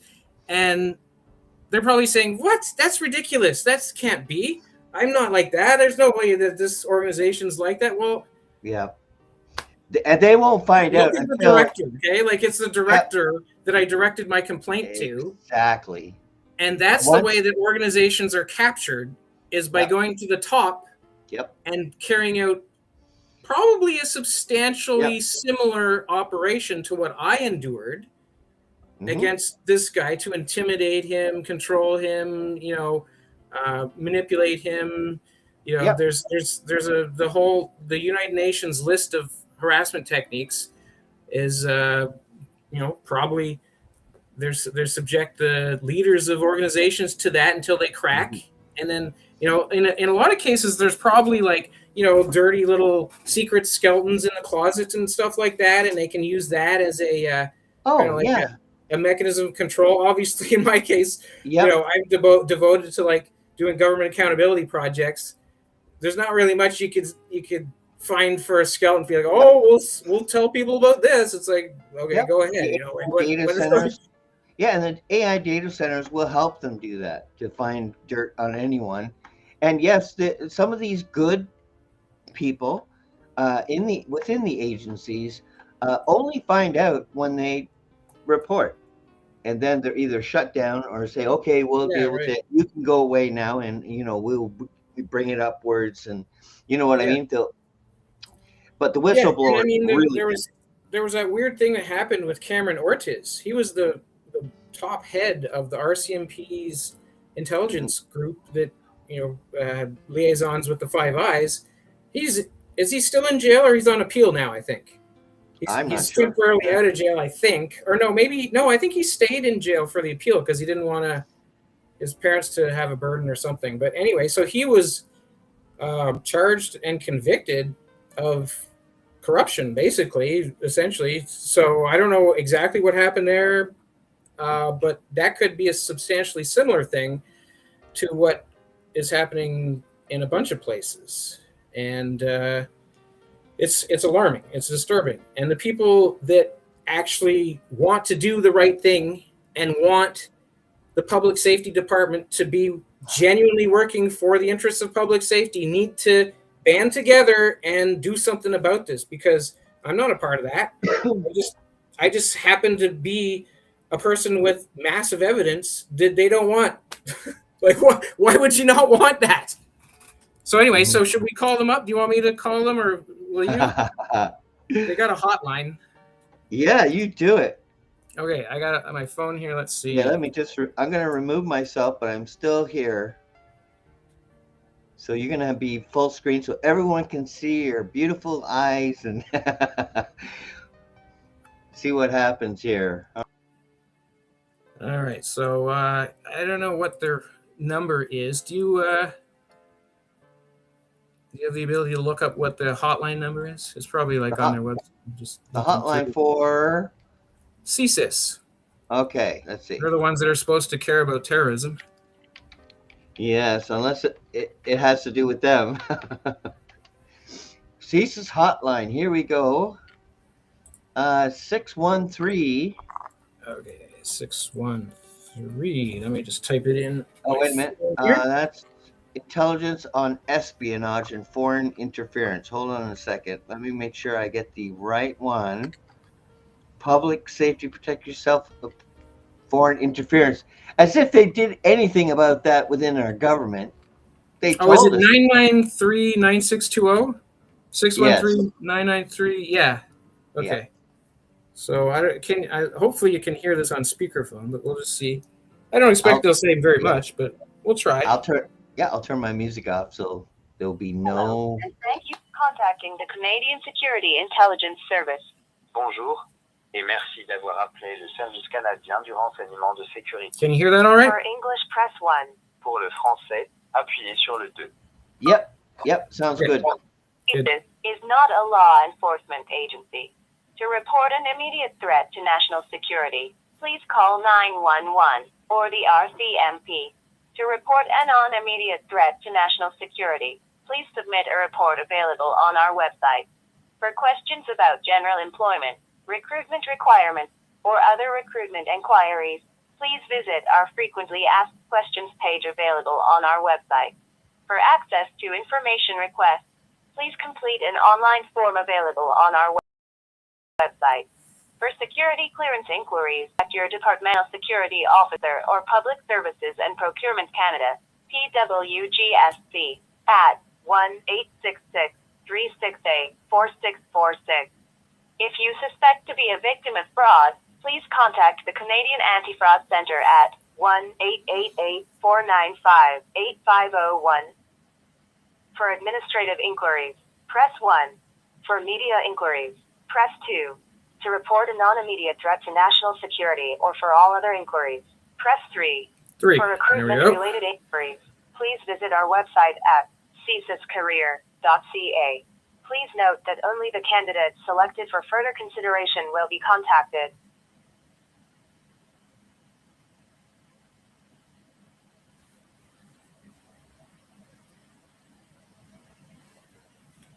Please call again. Thank you. They just hung up on me? Oh, okay. I guess they don't want to be put in the spotlight. That's weird. Huh.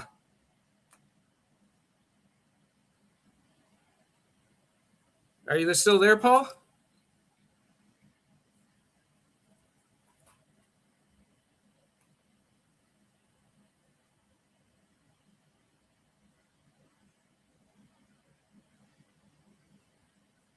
Did Did I freeze? Did you? Oh, there we go. You just hung up on me. They hung up?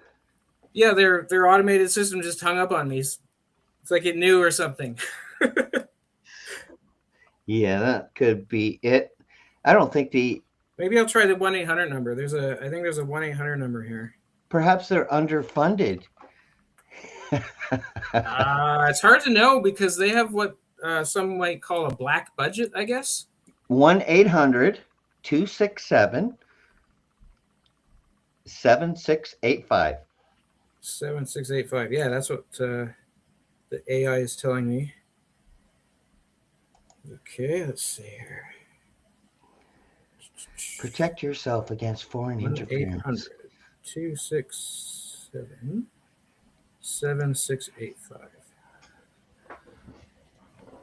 All right. I feel safer already. Yeah, right. Hello. Thank you for contacting Canadian Security Intelligence Service. Bonjour et merci d'avoir appelé le service canadien du renseignement de sécurité. For English, press 1. Pour le français, appuyez sur le 2. Puis sur les deux. CSIS is not a law enforcement agency. To report an immediate threat to national security, This sounds like the please call same 911 or the Yeah. RCMP. The same one, the To 800 report number an version of the immediate same threat one to national security, that please hangs up on submit a me. report available on our website. It used to be that I had to like get a human on the line Recruitment requirements before or they would other hang up. recruitment inquiries, And now they please maybe visit who knows? Maybe they put my the phone number in the auto hang up on our list and they website. just don't even bother me. It's possible. I did Request. call them a bunch of Please complete times. An online form available You could on be our right. For security clearance inquiries, please contact your departmental Yeah, security I think it was officer 3 or I Public pressed to get through Services this. Procurement Canada, No, it's not going to let me skip it. at 1-866-368-4647. All right, we'll try this one more time. If you suspect to be a victim of fraud, please contact the Canadian Anti-Fraud Centre at 1-888-495-8501. This kind of feels like For the administrative inquiries, time I was press trying to 1. talk to For the media office of inquiries, press Dr. 2. Hetty Fry, and I was Report just a hitting the non-immediate threat to national button, and they were security just or in for all there other ignoring inquiries, me. Press 3. For recruitment-related inquiries, please visit our website at csiscareer.ca. Please note that only the candidates selected for further consideration will be contacted.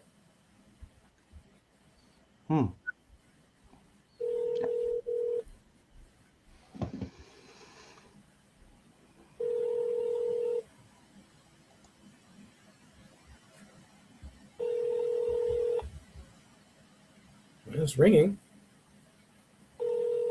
Ring, ring, ring. Nobody's answering. Nobody's home. They're probably very, very busy and underfunded.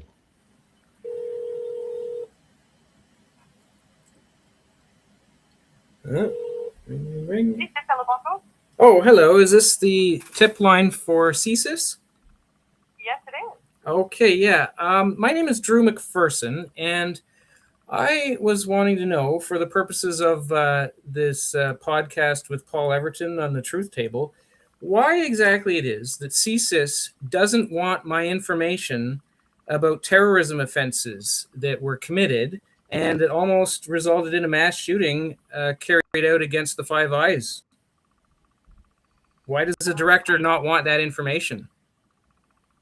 I cannot confirm the answer to your question because I don't know what podcast you're referring to. I don't know what threat you're referring to. Well, I've submitted a formal complaint to Director Daniel Rogers, who didn't respond, and then I escalated it to the National Security Intelligence Review Agency, who then threatened me to say that if I try to, continue with this, basically complaining that you're not taking the information that's vital to national security, that they're going to declare me vexatious and then never take any information from me, I guess, is how that works. So I'm just wondering why it is that your organization and the organization that's supposed to be keeping you accountable doesn't want information about terrorism and mass shootings.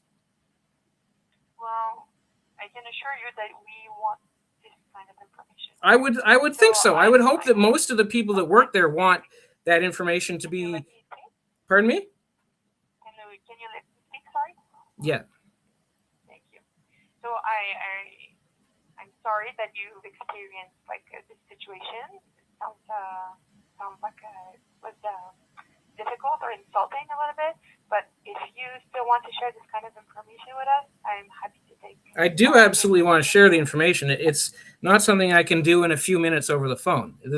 I conducted a massive investigation as a group, an organized group, was basically carrying out psyops against me and facilitating, things that they were trying to basically coerce me to carry out a mass shooting, tried to arm me, tried to give me firearms. And that sounds to me like the kind of terrorism offense that you would like to intervene in and have a lot of information about, because I have a lot of information about it all across Canada. I traveled all across Canada to find out, who was involved in this, what they were doing, where they were coming from. I have so much information about this. It's ridiculous. And yet CSIS apparently has no interest.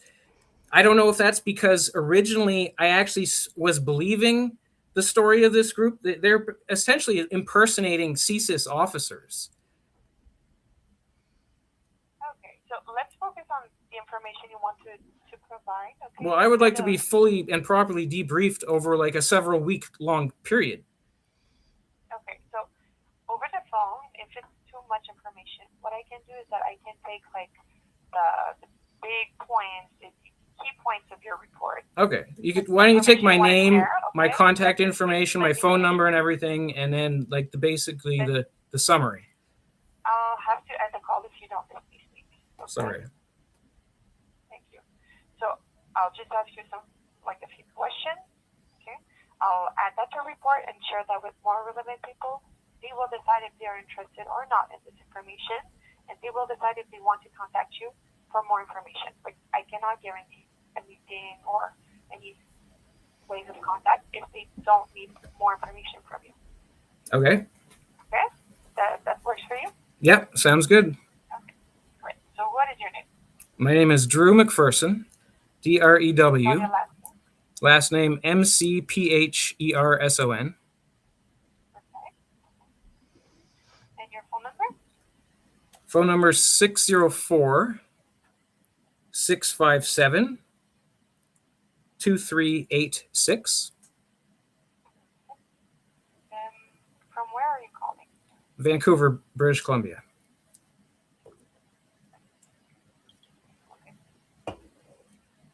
So could you tell me more about the organized groups that you try to share information about? Yeah, so are you familiar with the concept of organized harassment? Not exactly, but There's a document on the United Nations Office of the High Commissioner for Human Rights that describes a list of harassment techniques that are carried out by groups for the purpose of breaking down a target psychologically in order to control them. And in this particular instance that I would like to report, for the purpose of facilitating a mass shooting. they are trying to push you into doing a mass shooting. Yeah. My medical information was stolen and weaponized. Fortunately, that medical information was ineffective, although I did notice that there were a lot of people suddenly doing all these things that my medical reports said would cause me extreme distress. So I played along a bit just to see how far they'd go and to find out what they were trying to do. Turns out they were trying to get me to go and kill off all of the Five Eyes. Oh, okay. Five Eyes members? Yeah. And do you have the name of this group? I don't know, that nobody came up to me and said, we're a group that's named this. They were very sneaky about a lot of stuff. So in the course of investigating it, I determined that it is probably associated with the what's called accelerationism. Have you ever called before to report this information? Yeah, I've called. I've tried. Of course, at the time, part of their tactics were basically they were purporting to be from CSIS in order to, make me mad at CSIS and stuff like this. So I called and trying to ask like why, you were carrying out these attacks against me, these like, organized attacks using weaponized medical information, some of which were attempted murders, by the way. And so, that didn't go anywhere. And I escalated that to a complaint. And from that, CSIS director, then I think it was David Vigneault, gave it a formal denial. Or no, it was NCIR that gave a denial. They said that it was not their doing, basically. So I take that as true because I would hope that you're not lying to me in official documents.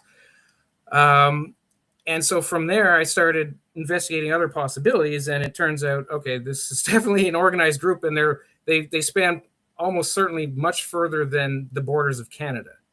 But they are in Canada. They are domestically operating. Okay. And could you tell me a little bit more about how they coerced you into conducting a mass shooting? Well, they didn't. Okay, so it didn't work. Yeah, absolutely. Yeah, there's a massive amount of information about this. It's summarized in that United Nations document I referenced, but basically they were carrying out organized harassment techniques and trying to destabilize me, make me vulnerable to suggestion, make me, believe that it was CSIS that was attacking me, and planting seeds of in my head that they had to be, I don't really want to say too much right now because it's very alarming, a lot of it, but it's been many years they were doing that. And I've, it's since then I've been going public with this. I'm on a podcast right now, just by the way, in case you didn't catch that earlier. And so since that happened, these people aren't attacking me as much at all, actually, as they were. They stopped because they realized, oh crap, we're gonna get caught. Here he is, like he's got video recordings and stuff and everything. And I do have video recordings of stuff. I have a video of one of their boom car operations. They send like dozens of cars. I have a video of 55 cars that came by where I was sleeping. It's like a little cul-de-sac type street, and they came there. They have no reason to be there. It's cul-de-sac, and they're blasting loud bass music from their cars from midnight to 4 a.m. in a single night, 55 cars. So that's one of the types of operations that this group does. And there's a video of that on my website, zerojustice.ca.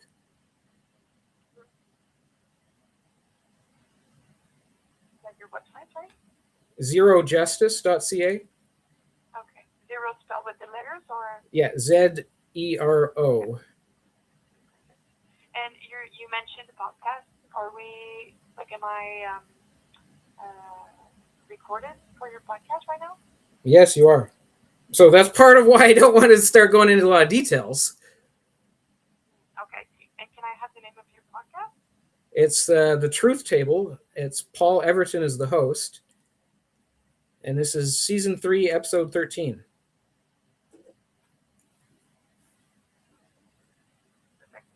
where is it aired? Is it on YouTube or? Yeah, I think it's on YouTube. Yeah. You said that it's The Truth Table from Paul Anderson? Paul Everton, Everton.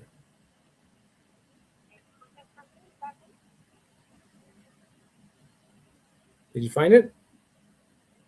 No, I'm not searching right now. Okay, you're just writing it down. Okay. So, who's Paul exactly? Sorry? Pardon me? Who is Paul? Paul Everton? Oh, he's a podcaster. He's seeking truth and accountability, as am I. Just to archive. You're also part of this podcast with Paul? No. Yeah. No, sorry. You're a guest. There, that's Paul. That's Paul speaking to you right now. Can you hear him? Yeah, we're just archiving his information as a form of protection to him and to everyone else. Unfortunately, I don't hear well. Sorry.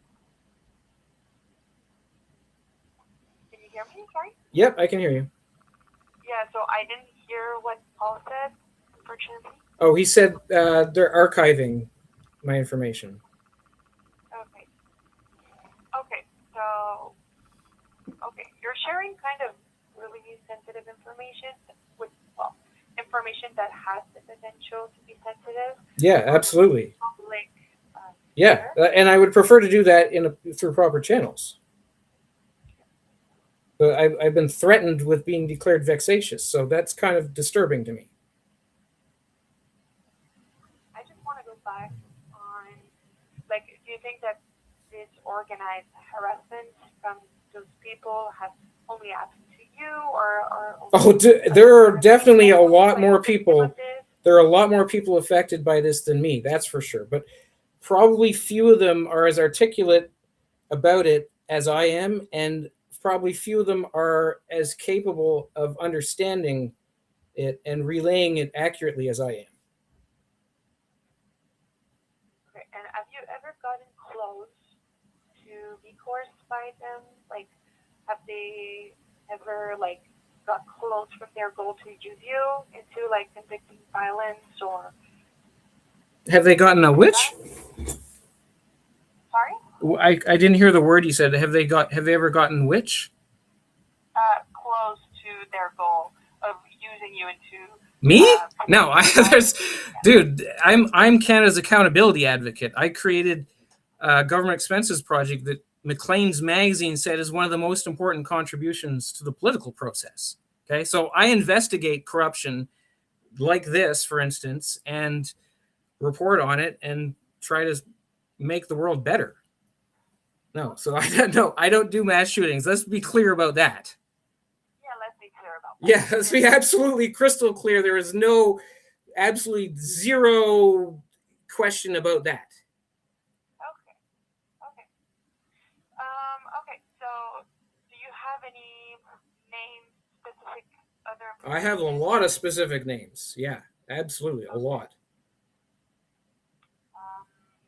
Would you be able to share a name? I'm just not comfortable asking you questions when I know that you're... Yeah, I know. So how about you call me back later or something when I'm done the podcast, which will probably be shortly. I didn't expect you to actually care about this because... Pardon me? Why have you called during the recording? Because we're discussing on the podcast what happened and how CSIS has been completely complacent, refused to take my information, threatened me, and Sierra threatened me to declare me vexatious. And I want answers why you're doing that, why it is the public deserves to know why it is that CSIS doesn't care about terrorism, and why it is that it looks to me, based on all the information I have on reasonable grounds, that the director of your organization may be compromised. Okay, well, would you say that still after our phone call? Because I'm insisting, and I'll tell you that we're very interested in this type of information. Okay, well, that's good to hear from someone lower on the totem pole than the director, but the director is who I directed the complaint at, and I didn't get anywhere with that. So we'll see where that goes afterwards, and maybe there'll be another podcast after this to see how that turned out. Well, unfortunately, I cannot comment on the previous situations or application you've made or contact with the service, because it's classified information. Yeah, obviously. I'm just the first taker of the call here, but okay, I appreciate it. So this is good. This segues into another podcast, perhaps, right? Sorry? This could segue into another podcast and report on how it was handled by your organization. Okay. So I cannot guarantee a call back or a contact back. Okay, I will pass this information. Okay. That's it for now. Okay? All right, good. You have all my information. You can contact me at will. Okay, thank you. All right, thank you. Bye. Yeah, it is great that you have this document. So it's like you get a different response when they're like, "Oh, there's media watching." Oh. Now we have to do something different than what we did before. Well, yeah, because it's very important that it's archived, because now it is there. It's on multiple platforms: Rumble, YouTube, Yeah. And it is a way to protect yourself, Yeah, and self-preservation. to protect the accountability of our society. Yep. And I'm going to find out if CSIS comes over my house. And The Men in Black or whatever, like no, yeah, no, yeah, it's perfect timing because the podcast is like technically over. I'm just doing podcasts until November, as a topic that I feel is important comes around, and then I'm able to do that. But it's certainly not a daily or a weekly show anymore. But this is a way to protect you and hopefully yeah, go yeah. another Because like step we saw what forward. happened before Yeah, when I didn't have a whole bunch of like yeah, protection like that. They yeah. just made me disappear for 10 years for And crying out loud. CSIS How does that happen? and CSIS is self-preservation too. They're protecting themselves. The government is protecting themselves, Yeah. Well, they and the should be judges are protecting the protecting people. them. So yes, it's important that we reveal, and they're gonna maybe she'll call you back and accept your information and go over it. But I would if like she, nothing more than to be able to yeah, to report back and say, hey, yeah, they actually took my information and did something, or yeah, like our system and has some it, amount of accountability, and maybe it works a bit. I would love yep. to be able to say that in good faith. Unfortunately, if she is honorable and she brings it up and up the line, the chain of command, she may be shut down. She could lose her job. Anyone who stands Mhm. in righteousness in these Well, that shouldn't industries, be like that. it Shouldn't. shouldn't be, but that's No, what I've seen. I've seen that with the I believe Rangers you. with Yeah, Kirk Reese. yeah, It's been proven to me over and over and over in different agencies, even the hospitals, the nurses. Oh my God, it was everywhere. So, but this is important to document and archive, and it is a way to protect ourselves and yeah. to That's also part of my expose. journey of trying to get accountability Yeah, and truth and reconciliation. yeah. But I wouldn't get my hopes up too high because Rest assured, they're not. because anyone who is righteous and has values could get you know shut down and have the same kind of retaliation. So Yeah, it is a hard situation. We need to be hopeful and try to think positive, but we also know what's going on. So we know the corruption is there, and there's a and the good whistleblower chance protection doesn't work. it Like doesn't. whistleblower No, it protection is does not not effective. exist. No, even in the United States, doesn't exist. But NSA, and I mean, they're violating their own constitution, spying on their own people, and Snowden showed that, and look what happened to him. Even WikiLeaks, Mm. they showed us that they were doing the wrong thing, and then they were demonized. So we saw the corruption isn't just Canada; it's there too. Oh yeah, absolutely. Yeah, So every country has the same problem, and the infrastructure of yeah. corruption and the crime And it against. makes a legitimate democracy vulnerable to Yes, capture yeah, by terror groups. yeah, and it shows it does happen. It is happening, and even Trump demonized Snowden, or what's his name from Wikipedia? I can't think of his name. Julian Assange. Julian Assange, like him. Like he was talking about him like a criminal. It's like no, Mm. he's not. He's not. He showed that you were shooting innocent people without weapons in Iraq. The Yeah, video he was a footage, journalist, right? and it was absolutely disgusting. Thou shalt not kill. It's pretty easy to stand by the fundamentals and the moral high ground of the Bible, in my opinion. The Ten Commandments are pretty easy to follow. They really are. But once you're coming from a foundation of liars, you have to unravel the lies and bring forth the truth. And that's the whole point of what we're doing. We're bringing forth the truth, and soon everyone will know the truth. And it will empower us because we have intelligent people that do care about our fellow man, that are willing to take this kind of risk. because CSIS could be calling me right after the show. They're going to find, now that they know who I am, so much for my anonymity. But I do appreciate you, and keep in touch in case something happens, and we can follow absolutely. up. Yeah. And I do wish you luck, and I hope you do come back with good news that will give hope, because that will give hope. Yeah, that's what we need. Like, yes, because it's not just me that's going through these kinds of intimidation tactics. Like there are other people that are suffering, and not all of them are surviving. So that's not okay. Well, I do appreciate you, and I appreciate your time. Okay, 2.5 hours. Can you believe that? Yeah, that's not bad. Yeah, and they Plus only or minus a few technical Yeah, internet. they only shut you down a few times. Well, we fixed the internet glitches. Now we just gotta fix the judicial glitch. Yes, and that was a different room in a different department of CSIS that was shutting you down, but yeah, it wasn't the girl you were talking to. That's for sure. No, I imagine not. But she's just probably, like it's probably quite a disparate, set of staff and stuff. I have no idea. She was aggressive. Like she was, she didn't want me talking her over. I respect that. Like she didn't like being talked over. She didn't like you talking over her. Show me respect. Yeah, no, I find that to be respectable.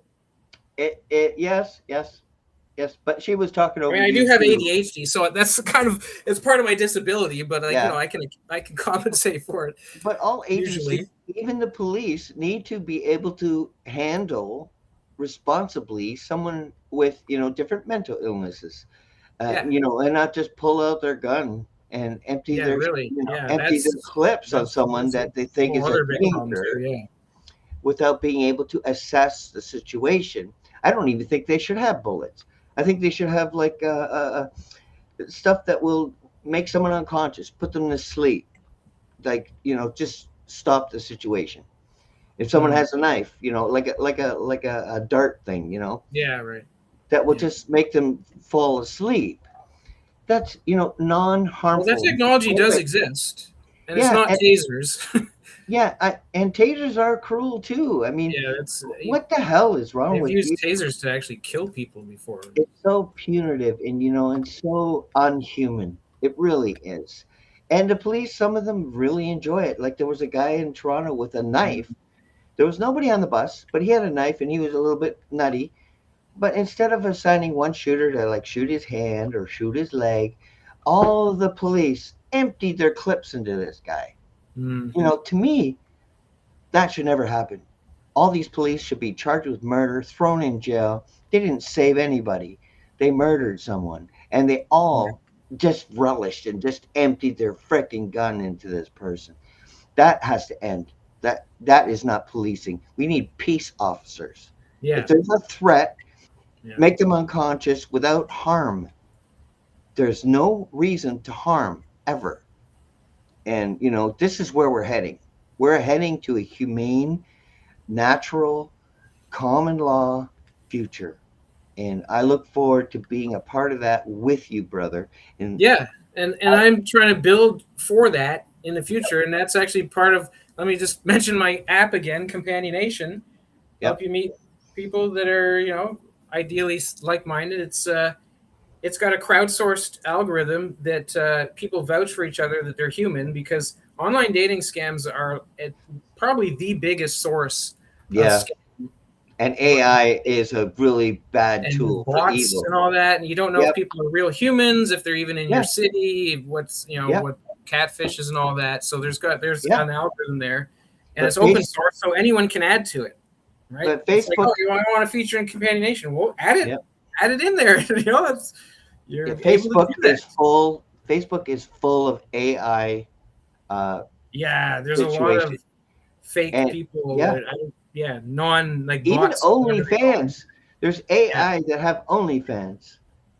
So right. Probably it for is. Sure. Because it's criminal. Criminality. You don't have to be there. You can get someone else to do it. So, I'm glad you spent some time with me today, and I look forward to updates so we can update our fellow man.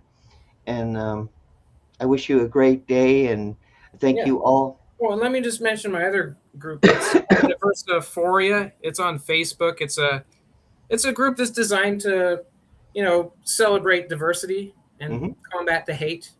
Yeah. So, did you read the poem? Oh, you did, didn't you? Yeah, I read the poem. Do you remember it? I remember. Yeah, I just Can we read it again, or I could read a different one? If you go to my personal website, drewzero.com, you'll see all my I put poems on there and drawings and stuff like this. And Yep. Yeah. If there's anything you want to finish off with before we stop today. No, just that I mean, I'm not overly hopeful, but I'm pleased that we actually got someone to answer the phone, and at least took my name and number. Yep. And it's on record. It's on record. I have a lot of information that they need to have. It's not. It's not like this is like if there's a need to know basis, they need to know. Yep. And anybody that's watching, all the links to all of it are in the description or in the comments for you to check out and participate and learn, and from his research. And I look forward to you all coming back and joining me. Thank you, Drew, and I'll see you again with an update. Yeah, thank you, Paul, and I hope I do see you again with an update. Yes. I hope it's soon, and I hope it's a really good update. And then we can say, I might do a live. Canada's safe again, or something like that. I don't know. Yeah, I mean, I could end up doing Team a live, high, right? I could do a live with Cesis in the house. Yeah, right. All right, brother. That would be interesting. I'm sure they have PR people. All right, brother. Thank you so much. Yeah, thank you very much. And I appreciate you too. Thank you for joining me. Just when I thought I was out, they pulled me back in. I want the truth! You can't handle the truth!